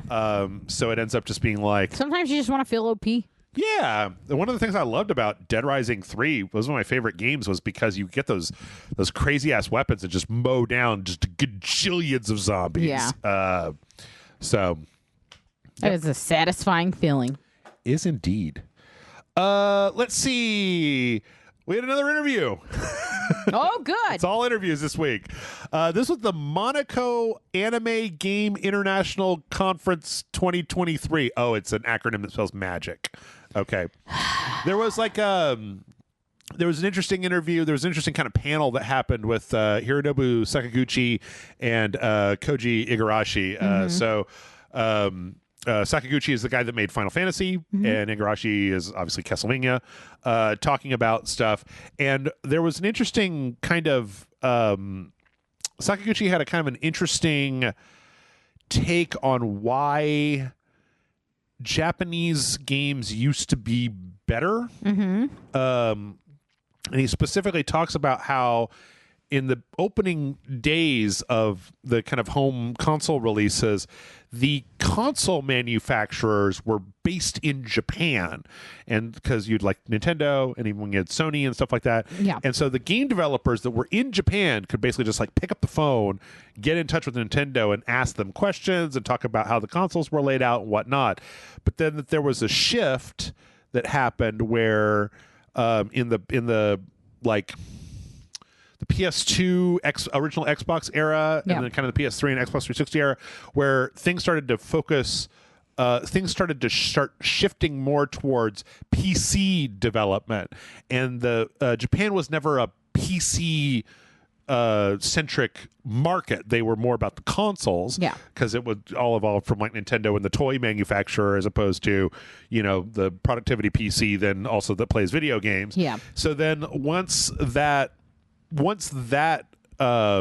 storytelling in the Western market caught up to took all its lessons from the early Japanese RPGs and stuff, mm-hmm. and started using the same storytelling techniques, then the Western market started to catch up, and then the hardware manufacturers started to all drift to make their consoles more like a PC. Sony moved their headquarters from Japan to, I think, California. Mm-hmm. You had Xbox, who was always in Washington, and Nintendo stayed in Japan, but a lot of the biggest game manufacturers started moving over towards both a PC-style architecture and then also headquartered in the United States. And so that just from a logistical standpoint, if a Japanese developer had a question about like a game engine or one of the new consoles or whatever, then they had a much harder time getting that stuff answered directly. Yeah, it creates a little bit of a divide. Right. And then they're also now playing catch up to just the development strategies on how to develop things for mm-hmm. the PC as opposed to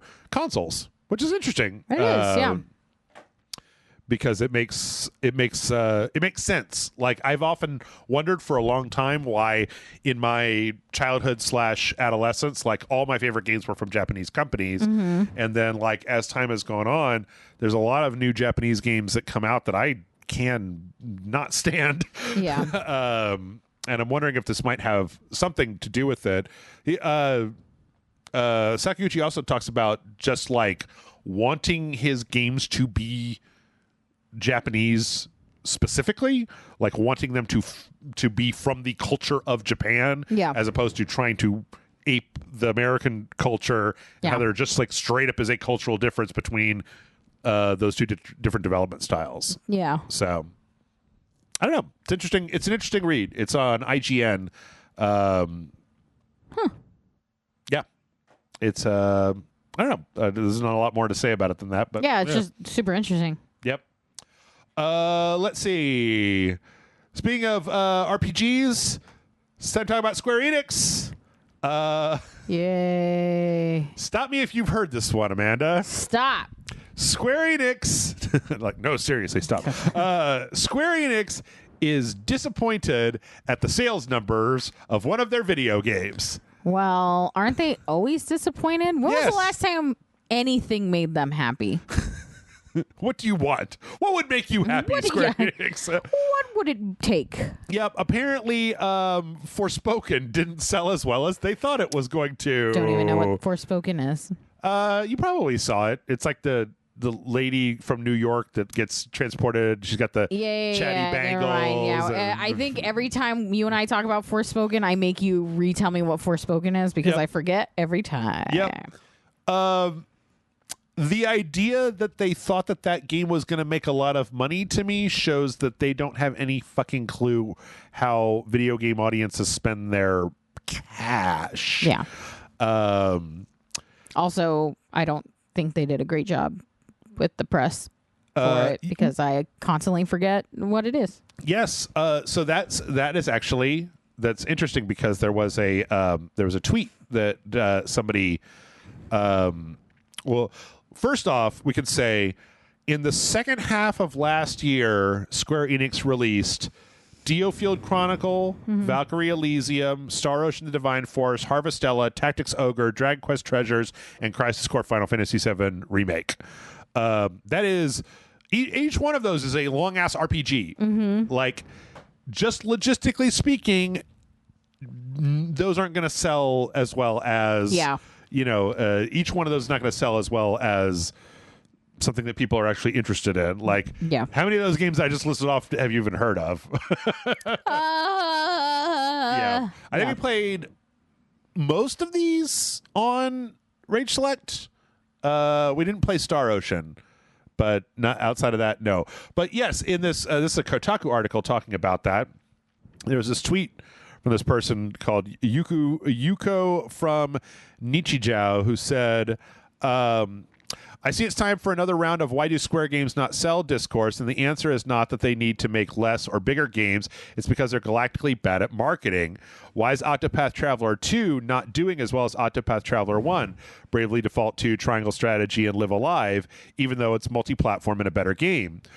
The answer is Nintendo published all of those games worldwide and gave them prime direct real estate and promotion. Pretty simple. Yeah. Square doesn't do this. They're bad at like advertising. It feels like they're like, well, they sell themselves, and it's like, right? No, you got to like let people know, because if there's no fucking hook to bring me in, there's too expensive to get on a whim. Yeah, to just like casually jump into. It's also something where it's like, more than anything else, I feel like the longer the game, the more you have to sell it to me, because I'm not going to start playing a game unless I really play the game for the dojo, but like I'm not going to actually for real start playing a game unless I'm going to try and finish it. Yeah. And so the idea of just like, well, don't you just want to start up every long ass RPG that comes out, even though you may only get 5 hours in, and then be like, nah, not for me. Yeah. It's like, no, I don't want to do that. At $60 to $70 a pop. Even if it's like 50 to, if it's like $20 a pop, that's still a lot. Yep. So yeah. But during the Q&A, here's the thing. They asked, this is Yasuke Matsuda, who's the current president, who is being replaced by another president. There was a Q&A where they said, while I think it's fair to expect growth in the fiscal year 2024, in part because you plan to release multiple major titles, I also fear that this will create a year-over-year hurdle you'll be unable to surmount in fiscal year 2025. What kind of initiatives do you have to ensure sustainable growth? The answer was major title launches. Anyway, NFTs, the bullshit. They said NFTs? They're still doing it. We also hope that you will look forward to the blockchain games we plan to launch in fiscal year 2024 and thereafter. And not just that, but we got a trailer for their, well, we got a teaser for their game Symbiogenesis, which is nothing. It is nothing. It's just like, oh, it's like a map. It's like a map where a bunch of like things pop in. Look at that building showed up. Trees. There was a tree. Yep. It's like an island full of on a map stuff. A tree on a map. That's it, Amanda. There it is. Is there any guys? No. There are no humans. No gameplay. No single Sonic the Hedgehog just roaming confusedly through an empty wasteland. Sonic the Hedgehog? No, you remember that one Sonic game where he just like goes through... no, I remember. Yeah, that's just, it looks like that. It's just like an empty land with nothing going on. Yeah. I don't know. Did I not get that? Oh, yeah. There was another. Oops, I shouldn't have done that. Hold on. There was another. There's another story. Yeah, there's another story that I had that also had some. They put out like this project evaluation report for this game that they're making, and it's like it's not directly them, but it's like it's buried in like their. I don't know, like their documentation. Mm-hmm. And like I read through some of it and just it seems fucking terrible. Like the biggest part of it seems to be that you got to have an NFT and then you got to build it up to a certain level. And then like the three people that are the highest level then get the opportunity to go on like a quest that then if they, depending on how they complete it, will change the entire world state for everyone else playing in the game. And it's just like, is what you wanted? I mean, like, shouldn't you make this game more accessible to more people as opposed to being like only the people who spend the most money on the game are able to play the end game of our game? What the fuck is the appeal of? I come out with the new game, and the game is you give me money, and then you give me money. And then you get to play like a kind of half-assed game. Like, why don't I just play a video game? There are a lot of video games. Like, I don't understand. I don't get it. There's no shortage. This shit is that weird shit of like, what if you pay extra money and it says Supreme on it? Yes, it's exactly. Like, the only time I am paying extra and it's Supreme is at Taco Bell, and it's only like 80 cents more. Well, okay. All that may be true, but let me ask you a question. Would you spend real money to get if you tell me a Pokemon that is also an NFT? No, absolutely not. Your own specific one-of-a-kind Jigglypuff that is different than all the rest of the Jigglypuffs and can never be taken away from you? No. Okay. No. You can't make it so much so that you cannot make an NFT geared so directly to me and have me buy it, because I am part of a large group of Muppet fans that have just gone after Sesame Street for having NFTs. Oh, I didn't even know that was a thing. Yeah. Yeah. Yes. And Fraggle Rock. Of the two Henson-based things, the fucking hippie-ass Fraggles and Sesame Street, which was created for children who lived in poverty and had no access to education. Yep. Literally the opposite. No. So angry. So bad. Wow. Well, I don't want your stupid fucking Pokemon. The Pokemon Company posted a job on LinkedIn last week that wants people with experience in NFT, blockchain, and the metaverse. And they specifically want a, quote, corporate development principle. So this is not just like a person to work with this. This is a person that has existing ties to blockchain communities who can then teach a bunch of other people how to do it. Hate it. Yeah, the thing is that I really do think that you could maybe make something out of this if you didn't require me to buy fake money to do it. Yeah. If you could buy your own Pikachu that was your very own Pikachu and it has some difference on it that is different than all the rest of them and nobody else in the world can have a different one. Yeah. And it's going to go in your Pokedex, and it's going to follow you from game to game. We're going to guarantee the next fucking 100 games that come out, you'll be able to use your Pikachu in every one of them. Yeah. and it costs $10. And I would go, oh, maybe. Probably not me, Jeff, but maybe. Yeah. But this weird, you get up on that blockchain, bitch. Right. But, well, the thing is that all that stuff can exist in the blockchain as long as, if you just let me spend regular money on it. Yeah. The thing is that I don't want to spend money that just, it's worth a lot of money. Yeah. Oh, it's worth no money. I'm not interested in the slide whistle of currency. Right.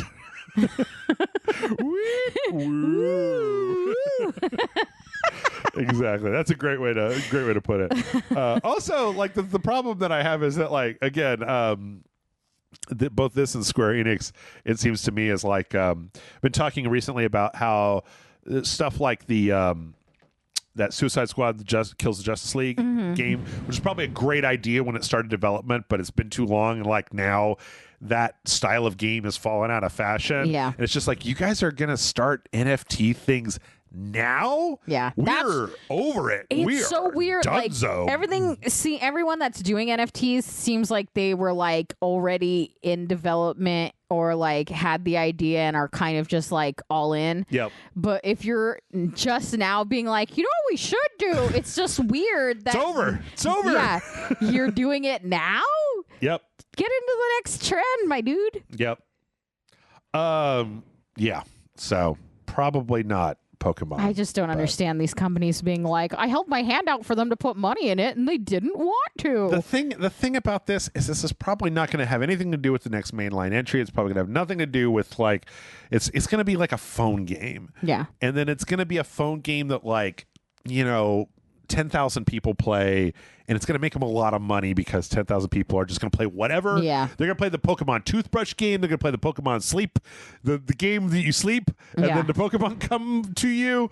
They're going to play everything that has the word Pokemon on it. They don't give a shit what it is. Yeah. I can only criticize so much. I have several Pokemon tattoos. So, it only goes so far. Yeah. I don't know. We'll see. Speaking of things that I hate. Yay. Roblox. The Roblox company, turns out that they had money in that Silicon Valley Bank. Oh, did they? They did. About $150 million. Great. Which, I want that kind of money in a bank. And then my pocket and not a bank. The thing is that, where is it? Yeah, so Roblox is worth $3 billion. Yeah. So this was not a huge chunk, but they are going to be made whole through this. What is it? The bailout or what? No, it's not a bailout, really. It's they're just paying out of the. Do people know this? Do you know this? Does anybody know this? When you do transaction fees at the bank, you know, there's credit card fees and the bank will cover them or whatever. Yeah. A chunk of those fees goes to the government for this purpose. So that's why there isn't you don't have to pass a law in Congress to pay money back to the banks. Yeah. Is that there's a giant? It's in the FTC, I think, or whatever.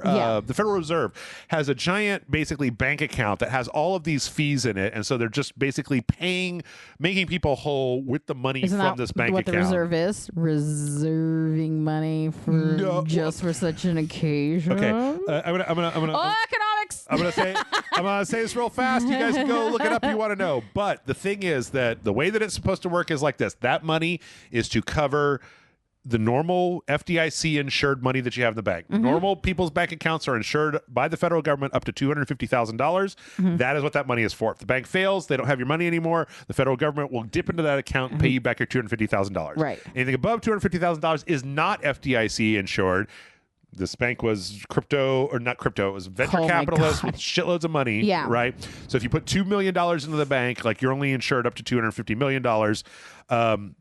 The thing is that if the bank then fails, the Federal Reserve can make an evaluation whether letting those assets crumble would have knock-on effects that would fuck up the entire rest of the economy. Mm-hmm. And if it does, then they can choose to dip into this reserve and pay those back, even though they are not supposed to be paid back. Yeah. And that's where we are. So Roblox is getting $150 million of that Yikes. Even though I think that a company worth $3 billion should eat it. Yeah. I think they should fucking eat it. I think they should write him a check for $250,000 and call it a day. Good luck. Yeah. I really don't like this whole. I don't know, man. Once you start hitting into such high amounts of money, it's hard for me to feel any level of empathy for anybody losing it. I'm so sorry. I'm so sorry, everybody. I haven't had a chance to talk about this shit with anybody. In 2018, the Dodd-Frank Act that was passed after the financial crash in 2008 put stress testing on banks, on all banks, to make sure that like what happened in the 2008-2009 financial crash would not happen again. In 2018. Mid-level banking executives / rich people / lobbyists went to Congress and said, well, these stress testing measures are too stringent for medium-sized banks. You are just making medium-sized banks. You're restricting their business. You are making them poorer and making it harder to be a bank by putting all of these stress testing restrictions on these mid-range banks. None of these banks, if they fail, will have any effect on the greater economy. So you should lift the stress testing and make it so that we can mostly operate unregulated if you're below X amount. I think it was like $300 billion or something like that. Well, it turns out that SVB was $290 billion. And then suddenly they failed. And suddenly they're like, well, you have to give us back our money because otherwise it'll fuck up the whole economy. And it was like, what you said. Yeah. Sorry. Yeah, it's almost like money people will say anything in order to allow them to do whatever the fuck they want with their own money. Oh, we gotta create a second podcast called Uninformed Political Takes. I'm just, .com. Yeah, do it with the puppet. No one will be mad at you. And they're like, you don't know what you're talking about. You're like, I'm a fucking puppet. Yeah. Anyway, yes. Speaking of a lot of money. Last year, we got the settlement that Epic Games was basically found guilty of making it too easy to basically spend money. I keep saying basically a lot. Basically. Of spending money in their shop. Making it too easy? Yeah. So the thing is that... meaning like accidental purchases and like little kids that shouldn't be able to purchase kind of thing, or meaning like the thing is this mall is too convenient. The thing is I was a little bit scoff about this, and then I kind of got into Fortnite at the end of last year, and when I went to their store and started like looking at the Spider-Man skins and shit on it, and I was like, oh no, this is way too easy, like because they have a battle pass, and like the battle pass will have rewards that you can only get at level 76, and like level 76 you can buy with stars that you get from the battle pass, or you can buy those stars with V-Bucks, and it's really easy to just go like boop boop, give me those V-Bucks, baby. And they said that, you market your game full of bright lights and flashing colors to the youths. Like, it can't be this easy to accidentally spend $500 in Fortnite. Yeah. So that's weird. Like, it's kind of hard. How do you like tell a business? And this isn't me rooting for the business, but like, how do you tell a business to like make money, but like less conveniently make it harder to earn money for yourself? That's just a weird scenario to put yourself. Like, I get it, and I completely agree with what you're talking about, but it's also like funny to contextualize it. So the thing is that Epic has actually been really graceful basically with this. They didn't fight it or anything. They released a statement last year. It would not look good for them if they're like, money. They basically released a statement last year saying like, here's a quote from what they're saying, because they re-released the same statement when this news broke, because they sentenced them. They put an actual dollar amount. I should have said that up front. $245 million that's going to go back to the customers, as well as $275 million in fines to the FTC. They basically said no developer creates a game with the intention of ending up here. The video game industry is a place of fast-moving innovation where players' expectations are high and new ideas are paramount. Statutes written decades ago don't specify how gaming ecosystems should operate. The laws have not changed, but their application has evolved, and long-standing industry practices are no longer enough. We accepted this agreement because we want Epic to be at the forefront of consumer protection and provide the best experience for our players. And I was like, that's about as right. Yeah. And again, this is like kind of why I freak out over that Roblox shit, is that like Epic makes a lot of money. They make a shitload of money. So the idea that you're going to get fined $500 million, I know $500 million is not nothing, but it kind of, it's less, it's not like they're going to go out of business if they pay this fine. I think they actually did do something wrong and should be fined accordingly. So it is also kind of nutty to be like, $500 million, we got that. Yeah. Well, because as we mentioned before about their, like, they don't just make money off of Fortnite, they also make money off, they take a percentage off of when you sell people's ripped off Elden Ring animations to developers, they get a piece of that too. So a lot of money in Epic Games. All right, there's a new Fortnite chapter. We're going into trailers. I never cared as much about this, but the new Fortnite chapter is out. Chapter 4, season 2. So it's chapter 4, the second season, and it's kind of cool because like one big chunk of the map, it's like a quarter of the map, has been turned into this neon drenched cyberpunk city full of like these slide rails and like all these new vehicles that you could drive around that are just full of like neon and all these like ninjas, and the Eren Yeager from Attack on Titan, which is very weird considering where the anime is right now. Yeah, is it weird though that seems to be on par with Fortnite? It's weird like for weird me. Is not weird for them. Does that make sense? It's weird for me because Eren Yeager's character right now in Attack on Titan is in a very strange place, in a very bizarre place. Yeah, gonna be hard to jump between the two, huh? Yeah. This is the actual gameplay showing the actual thing. So yeah, it's kind of pretty cool. I really do have to appreciate the fact that like this whole area in the map used to just be like kind of a city and some farmlands and stuff, and now it's like this weird cyberpunk. They seem to be doing a good job at keeping everything fresh with Fortnite. Yep. Like they're constantly doing different things. Yep. And I didn't really play Fortnite all that much, but like it's kind of cool. I'm not the biggest fan of the skins that they've introduced. They also have like a new katana mechanic, and like I said, some different cars and a few different things. So I don't know. This is pretty cool. Yeah. You know, just make sure to Toledo, I guess. Be sure if you spend your real world money that you wanted to. Be real careful about that. Let's see. From there, we got some gameplay footage for Hyper Light Breaker. Which is, I think, the it's Hyper Light Drifter, and then I thought there was another one, Hyper Light Outlaw or something. I don't remember. Oh no, yeah, there was another one. But this is like more of a sequel to Hyper Light Drifter in 3D, but it's been kind of an open world game or procedurally generated game. So think of like No Man's Sky, but also like a big hectic third person action game with like hard bosses and challenging combat and neon and crazy cyber bullshit. Yeah, that could be fun. That's too much pink on the screen, but besides that. I kind of like it when they do the pink grass thing.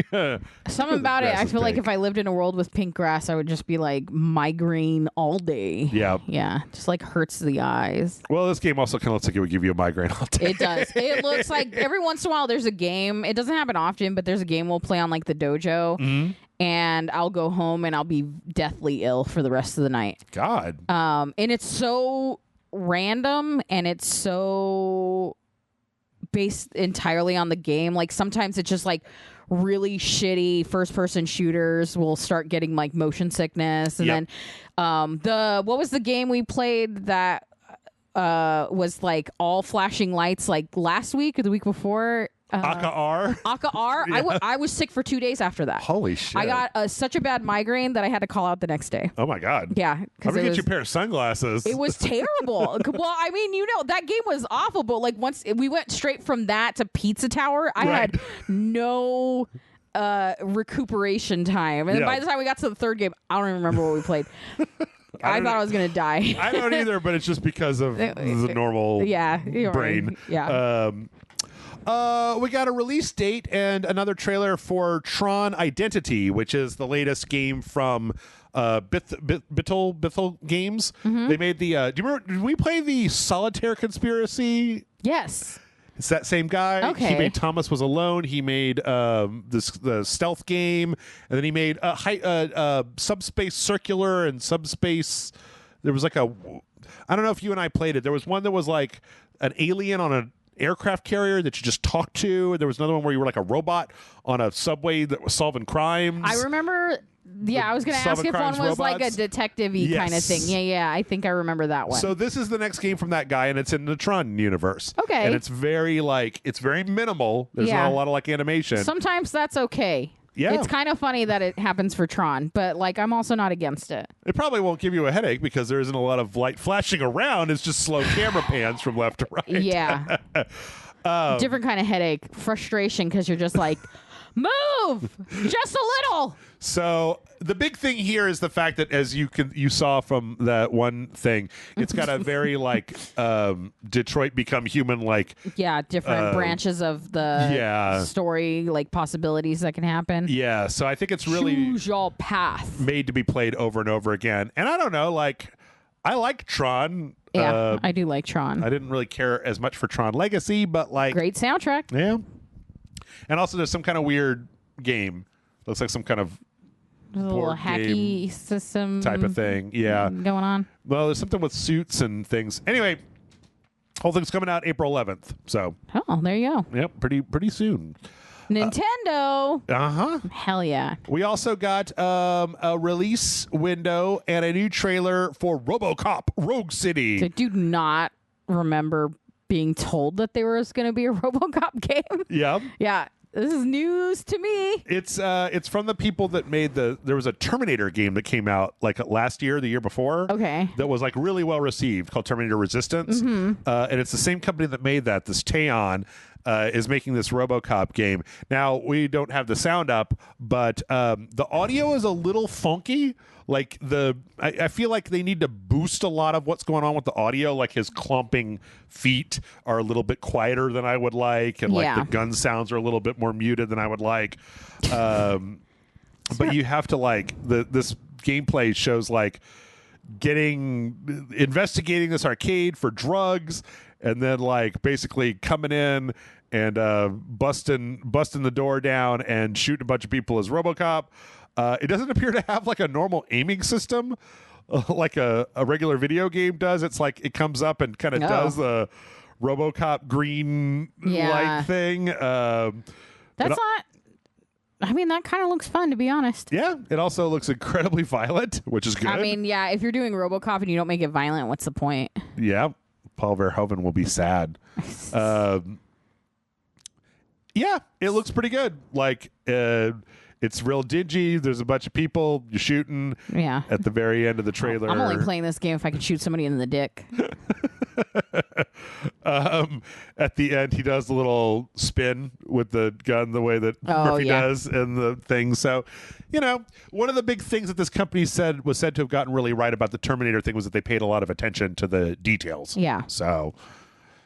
Yeah, man, sometimes it's just nice like when you can tell that it's a fan making it or like somebody that appreciates the actual source material. Mm-hmm. It just makes it more fun because then you understand what fans want to see and not just like cash grabby. I don't know, just like put a RoboCop skin on a generic blah blah blah game. You know what I mean? Plus, I think it's just the right time for RoboCop, where there's not like an upcoming film or anything. Well, I think it's one of those things. It's kind of like what happened. Well, is RoboCop propaganda?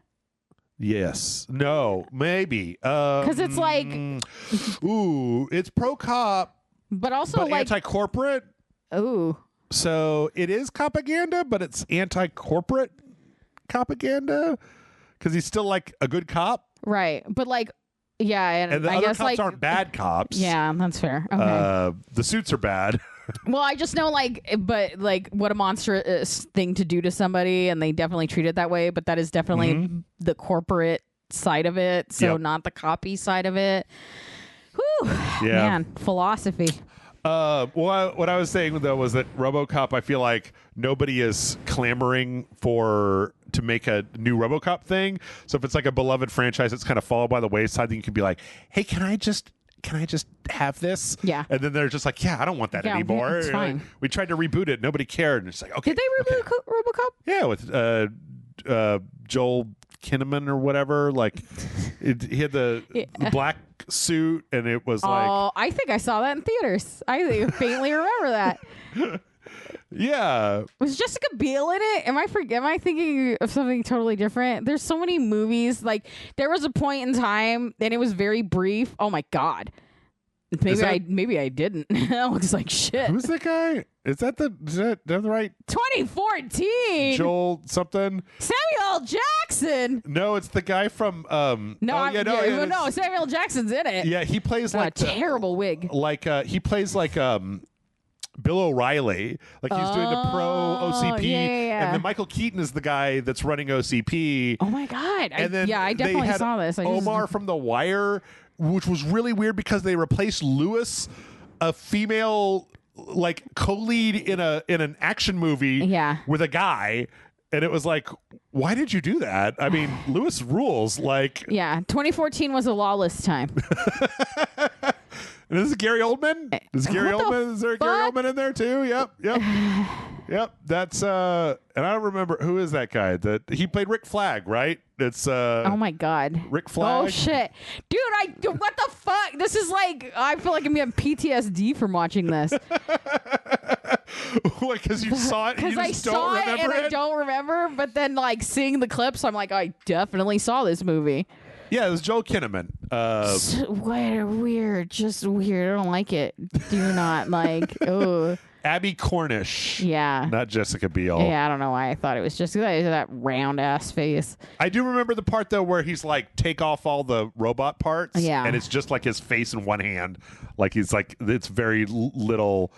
It was. I actually kind of liked it. Jay Baruchel in this fucking movie. Who? He's like a voice in How to Train Your Dragon. He's just like an actor. But it's always weird to see him and stuff. I didn't hate this. I didn't hate the RoboCop remake, but it definitely wasn't just like more RoboCop. It wasn't just like we remade RoboCop. Yeah. Because if you were to remake original RoboCop, the satire is a little too hard. Yeah. I still have to rewatch the original RoboCop because I don't like it, but I haven't watched it since like high school. Oh, it's great. And so, like, I feel like maybe adult Amanda might enjoy it more, but like, I still have the, you know, when you like watch something you hated as a kid and you're just like, mm-hmm. But I gotta like see, you know, the times they are a changing. The dad from that 70s show fucking snorting coke and shooting cops. Doesn't he melt? Isn't he the guy that like? No. Who the fuck is the guy that melts? He's one of the Jello? He's one of the henchmen. Yeah. He gets hit by the toxic waste, and he goes, yeah, didn't he? And then he gets hit by a car, and he just splatters. Yep. Yeah, turn into a water balloon. You ever want to see a human water balloon? Sorry, this is now a RoboCop podcast. I apologize. We have 3 new podcasts. One where we talk about politics but completely uneducated. Yep. Done by a puppet. One video game podcast done by puppets but we're human puppets. And then one that's just about RoboCops where we pretend to be puppets but we're not puppets. We're just regular humans. Yes. Enjoy. This was weird. Microids. They announced a Tintin game. What the fuck? Yeah. I mean, I'm sure Tintin is still very popular. That dog is so fucking cute. Snowy? Is that his dog's name? So it definitely seems like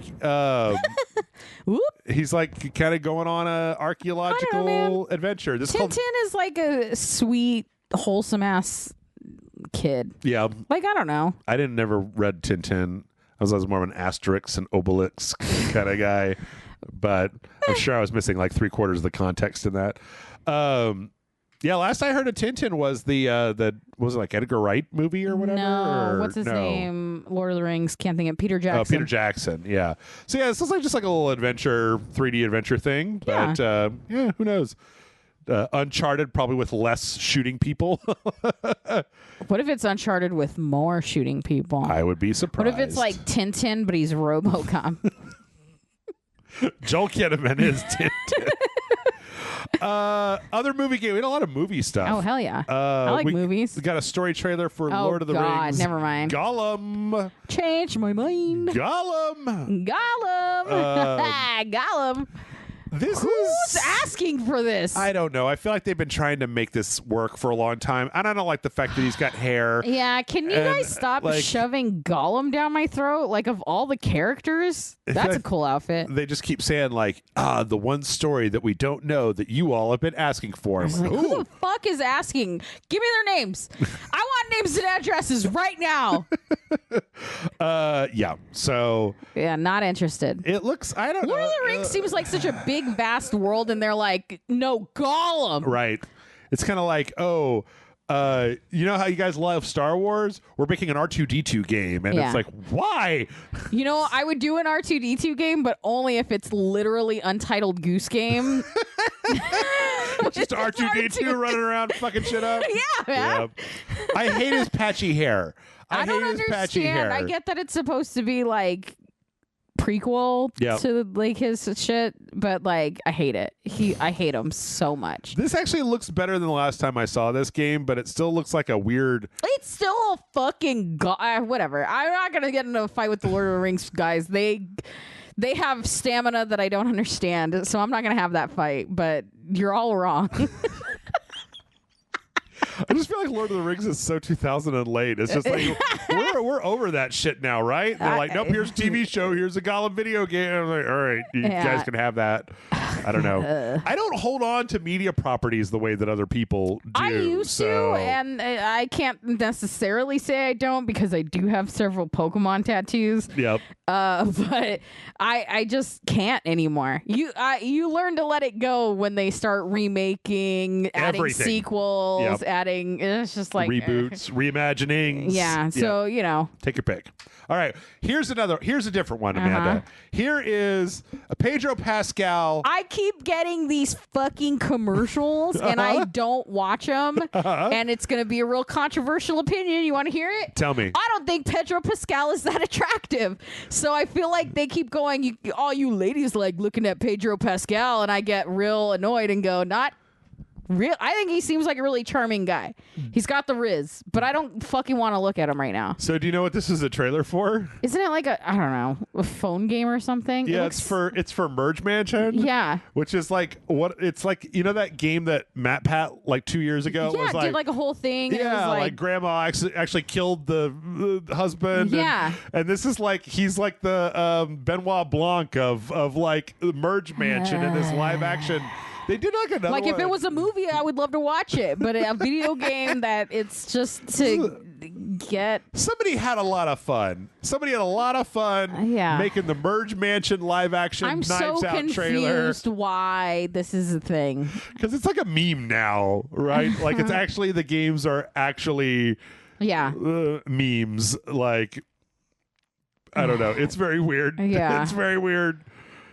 So and then it's just like not what the game is. Yeah, it reminds me of those games. You know the games where it's like you get the little guy and then they drag him onto like the little monsters, and then they always do it wrong, and then he dies. Yeah, or whatever. And it makes you just frustrated enough to want to. I want to play that. But that game doesn't actually exist. Yeah, like it doesn't exist. So fuck you guys. Yeah. Speaking of horror, we had a very strange trailer for the Outlast trials. So you remember Outlast? Yes. And then there was Outlast 2. Yeah. And then Outlast 2 was made by another game, and then the company that made Outlast is making this kind of multiplayer game called the Outlast Trials. This trailer is very strange because it's just the voice actors. It's a bunch of people in the voice acting booth. It looks like they're all having orgasms behind the table, yelling, and mainly because we can't hear them, so we don't understand the context of their screaming, but literally it looks like orgasms. I'm sorry. These are the worst orgasms I've ever seen. Am I wrong? Some of the guys are like hip thrusting the table. Well, it's because they're like yelling like they're getting stabbed. I know, but with the sound off and it's just hard to tell. I don't know. People like some rough sex, I guess. Yep. Anyway, it's a video game. That's it. That was all there is. It was just them screaming? It's just screaming, and then May 18th, that's when the early access for it comes out. So. Well, I can't get mad at people for trying to do some viral marketing. It's something different, something weird. And it shows a little appreciation for your weird orgasmic voice actors. True. We got a very brief trailer. I'm not going to talk about it too much. The Callisto Protocol is getting this thing called the Contagion Bundle. They've added a bunch of new stuff into Callisto Protocol, some new outfits, some new challenge modes, a few new things. Okay. So if you're still into the Callisto Protocol, or if you didn't get in the first place, I don't know.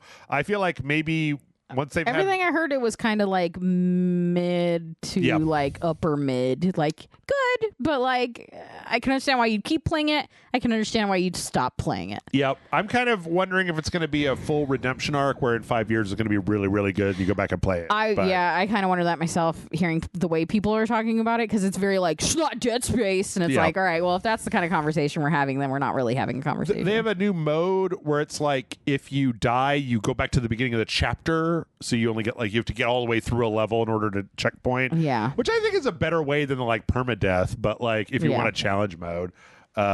Anyway, let's see. 2 Point Campus has a spooky new mode called School Spirits. Ooh. That has two things. Oh, we should play. The first one is you could now train the students just running to be Ghostbusters. So you can now teach them to ghost bust, and they can go out there and bust the ghost. They've got little Luigi's Mansion. I was going to say, what's up with the vacuum? Dustbusters. And then not just that, but I think that once they're busted out of being crazy ghosts, then they become dead students that you can then build facilities for. So last year, I think they did a big old space one. I don't know. Maybe if it gets slow one of these weeks, you and I can do space and spooky. That'd be fun. Yeah. We could do like a double for Asylum. Yep. So yeah, that's out. It looks pretty good. 2 Point Campus is pretty good. Nice. This was a weird time for that to come out, actually, because like usually like if people add spooky stuff, it's like, oh, Halloween season. Right. They're like, I don't know, Summerween. Yeah, there's some kind of spooky stuff out there right now. Yeah, everyone's feeling real spooky. We got a promo trailer for Enter the Gungeon House of the Gundead. I don't know if you remember when they announced the arcade game for Enter the Gungeon at one of the Devolver Digitals. It never came out. Yeah. It is now like they're showing it. It's finished. They're showing it at like perfect conferences and stuff. And they talked about how they had this one cabinet and they had a line that went on for 2 hours of people waiting to play it. That's crazy. Kind of makes sense because like Enter the Gungeon was delightful. Yep. And then Exit the Gungeon, which fewer people played, but looks pretty good. It looks like a nice light gun game. Yeah. The only thing that's kind of weird about it is that this video is literally a promo for like arcade owners. Yeah. Like at the bottom, or like it ends with a like a link to go buy this cabinet. And I looked at it because I was like, I bet that's gonna be worth money as like a collector's item someday. How much is an Enter the Gungeon House of the Gundead cabinet? You want to take a guess? Ooh, okay. Can you give me like a cap of like less than 10K? I want to say 5,500. Close. It was 5,800. Okay. Yeah. Nice. Yay. Closest to without going over. Yeah, it's that's Amanda. the rules, baby. Yeah, and I was just like, that's a little bit too much. Yeah. For there's a lot of ways my life could be made better by spending $5,800 that don't end with an arcade cabinet in my kitchen that I don't do anything with. Yeah. Maybe if you had like more space. There's one thing when I see like rich people in their big ass houses, and it's like, this is a waste of fucking space. You guys literally have rooms you don't do anything in. Yep. But every once in a while, a rich person will be like, and here's our arcade. And I'm like, I get it. Like, you just kind of want it every once in a while. I don't know. Like, I feel like in 2 generations, there would be a lot of kids that never grew up with an arcade. And so the idea, would they even see the point? What, you got to just stand up in front of this thing to play it? Why? Yeah. I should be playing on my TV. It's bigger than my house. Like... I don't know. I don't know. I mean, arcades still exist. That's true.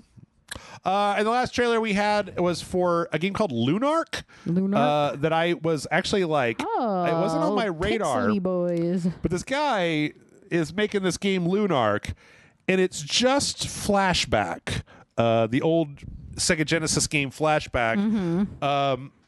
And he did this little featurette that shows how he like films himself doing all of the actions for the game, and then he puts it into like video editing software and like lowers the resolution, and then he just goes in and paints the he like cell shades it. He just or not cell shade, rotoscope. Yeah, just paints it one frame at a time. Yeah, that's cool. What you're left with is like what's interesting though is that like the way that this guy moves is exactly like Flashback for the Genesis.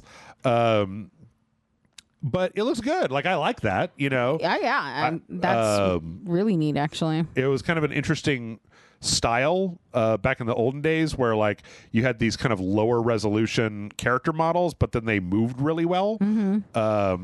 But he's lucky that he's really fit, because if it was like me that he was cell shading or that he was rotoscoping, like anything above a jump would just be impossible to get to. Yeah. He's like, and then you climb, and I'm like, what? Yeah. But yeah, this comes out like at the end of the month, and I was just, I don't know, it looks neat. Looking through stuff to play at the end of the month, and it just looks almost exactly like Flashback. And I love that game. So, you know, they've been trying to make like, they did a remake of it. I think it was like one of the first Patreon videos that Jason and I ever did. And it was terrible. And they made a sequel way before this channel ever started. And that was bad. And so, I don't know. Maybe just get some guy to get in there and do whatever. The main thing is that the sprites are like, they're like half as tall as like the Genesis ones. The Genesis ones were about twice as tall. Yeah. So. I just like he shot at a spider and he shot it like twice and then it just rolled over. Yep. Like very uneventful death for that spider. Just like, Yep. Also, it's a big sci-fi action adventure thing where you go into all kinds of different places and talking to people. So. It looks really neat. Check it out. Clean, baby. Lunark. Lunark.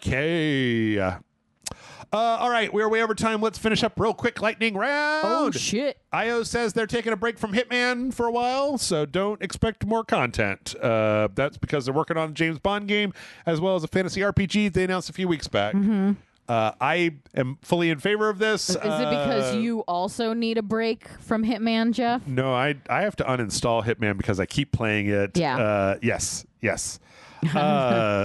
We were going to have an intervention, but after this news broke, we decided that it'll probably resolve itself. I just like the freelancer mode. It's not my fault it lasts forever. Let's see. System Shock. The remake of System Shock has been pushed back to May 30th for the PC. It's supposed to be coming out this month, but it's been pushed back to May 30th for the PC and for consoles indefinitely. So looks like they're having a little bit of trouble finishing that one up. I'm no longer really dismayed all that much by game delays because I'd rather have a good game eventually than a bad game now. So, last year there was a co-op farming game called Lightyear Frontier that was announced at the 2022 Future Game Show. They were supposed to be in early access relatively soon. They are now delaying those trailers. Yeah, for quite some time. They don't actually have even a window right now. They're just like they need to go back and figure out how long it's going to take for them to actually get things working. Yeah. So. Okay. Again, better game sometime than bad game now. Yeah. There's a very good chance, based on a LinkedIn listing that was out last week, that Ratchet and Clank Rift Apart might be the next game that goes from the PlayStation to the PC. There've been a lot of PlayStation games, PlayStation exclusive games that have been brought to the PC. Returnal, God of War, Uncharted 4, Last of Us Part 1 remake. And there was a job listing, and that job listing had a few things in it, and one of them was experience in using Coherent middleware. Coherent is the name of the middleware that very specifically Ratchet & Clank uses to do all of the menus in the game. And the company that put out this job listing, Nix's, did the Spider-Man Miles Morales port and the Spider-Man Remastered port. So there's a very good chance that add all that up, and it seems to be Ratchet & Clank. I really hope that happens because Ratchet & Clank Rift Apart was fucking great. So good that we made it a sequential Saturday with Matt and I. Let's see. A couple of quick fun things. There were some devs. I don't know if you were on when this happened, but there were some devs that ported A Link to the Past to the PC. this is radically different than running the game on an emulator on a PC. This is having the game run on PC architecture hardware, which allows you to do interesting new things like make it 16:9 or like do different types of mods to it. Yeah. Because you're not running those mods on a virtual Super Nintendo. You're running them directly on the code. Yeah. That same team is now working on Super Metroid. Ooh. And have an initial Super Metroid thing out for it. The way that they don't get sued is they are like, here are all the tools. Now, input your legally acquired ROM of Super Metroid, and when you hit the run button, it will give you the PC version of this game. But we will not provide a ROM. Yeah. So it's just like, here's the tools. Love it. Yeah. You gotta get around them sneaky laws. Yep. Amanda. Yes. Animal Crossing New Horizons. You heard about it? I never heard of it. If you're interested, if anybody out there is interested, Build-A-Bear Workshop is the one that makes the official licensed character plushes for Animal Crossing, and they currently are having a sale until sometime in April. And it's like the Tom Nook that was $52. Everything is half off. So the things that were $50 are $25 basically. And they have like a few different Tom Nooks. They have Isabelle, KK Slider. Hell yeah, KK. And some other stuff. So yeah, I took a look at it, and Animal Crossing, they seem like they're pretty good. They've got a bunch of different ones. They've got some kind of like summer Tom Nooks. And it's like standard stuff that they wear. Paulette, I think it's just like a Build-A-Bear thing. That's just like a Build-A-Bear, but it's the pajamas that it's in, I guess. Yeah. So, yeah, I don't know. If you're looking for, if you're an Animal Crossing fan, I like $25 is a nice throwaway. Just like, yeah, especially for a Build-A-Bear. Like, those are pretty good quality teddy bears. Yep. So there you go. I only have one Build-A-Bear in my house, and it's the Power Ranger. Well, maybe get Tom Nook in there to get that Power Ranger to pay some rent. It's the only way I can make money. We got... Fuck yes. Are you the one that's excited for this? Yeah. We got some pictures of Mario's boots. At the end of the Nintendo Direct, they were like, also, we remade Mario's heard about boots. This. If they sold them, I would buy them. They're amazing. I also They're just brown. Controversial yet brave opinion. I love those Astro Boy boots. Have you seen those? They're if you look up Astro Boy boots, this designer came out with Astro Boy boots. See, it's auto coming. They sell them, B. I want those so bad. Oh my God. They're so cool. And so the Mario ones, when they hit the fucking scene, I was like, if they make those and sell them, I would also want those because they're great. They're chunky. Well, first of all, they're like perfect for cosplayers. Yeah. But they're also so silly, and my whole thing right now is that like fashion and clothing are silly and stupid, and so it's great to just see professional wrestler wore it on TV. If you scroll up, this that's Seth Rollins, baby. Okay, he wore it straight, and then curb stomped somebody wearing them. I wish they squeaked. That's funny. Well, Mario's shoes are on display in the Nintendo store in New York right now. That's cool, man. I love it. I want them to sell them. I'll wear them. They're just like brown.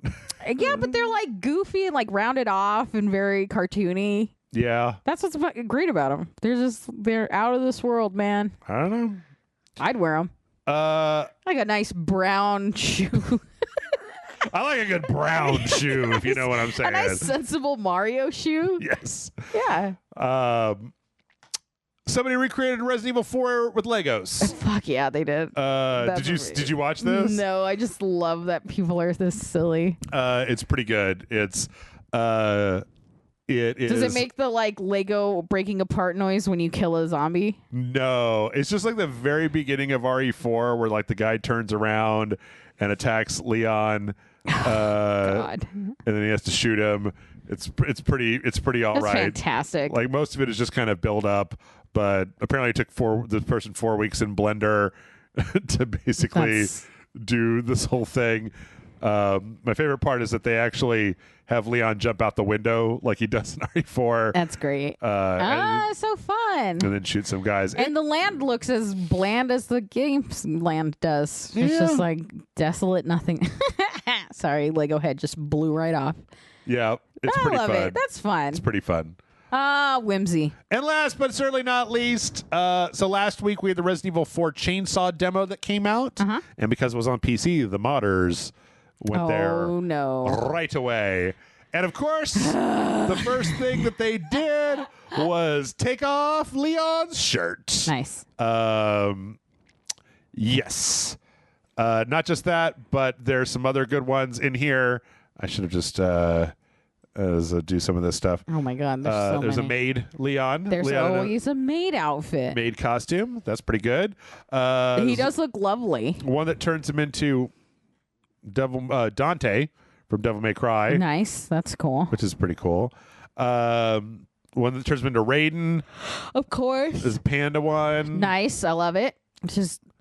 There's one that turns him into, there's one that just puts him like in a thong. Whoa. Wow. Like, that is it is a form-fitting thong. Yeah, that is. That is also doesn't have a lot of fabric in the back. Holy crap. I don't know who wants to play Resident Evil like this. I can name a few people. And then, different outfits, banana and spoon. As knives. The thing is that this article doesn't talk about it, Amanda, but I went to Nexus Mods and I looked through because I needed to know, like, do you have the most important mod? Well, there's some here that are just straight up like dicks. Like, they're just quite a few.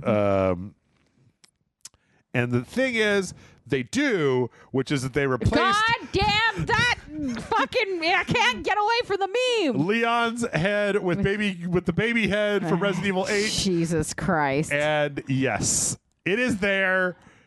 And yes, I'm totally down for it. Sometimes I hate the internet. Sometimes it's okay, but times like this, I hate you. I hate you all. So yeah, oh my God. So just quit staring at me, baby. Yeah. Oh my God. Baby Leon, you get out of here. It is horrifying. All right, that's our podcast. Yeah, Woo. It is. There's a lot of podcasts. I'm trying to think if there's anything that needs to be said. I think everything that needs to be said has been said. Make sure to subscribe to Amanda and I's multiple fictitious podcasts. Yeah. RoboCop explains the economy.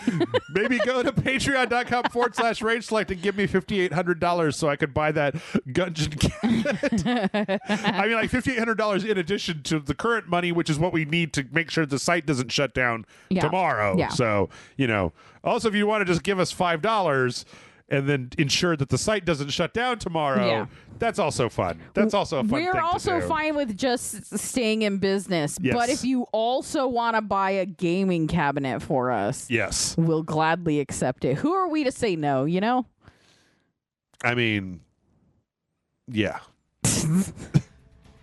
All right, I think the double down is about to double out of me. We gotta end this now. End it now. That's it. Done.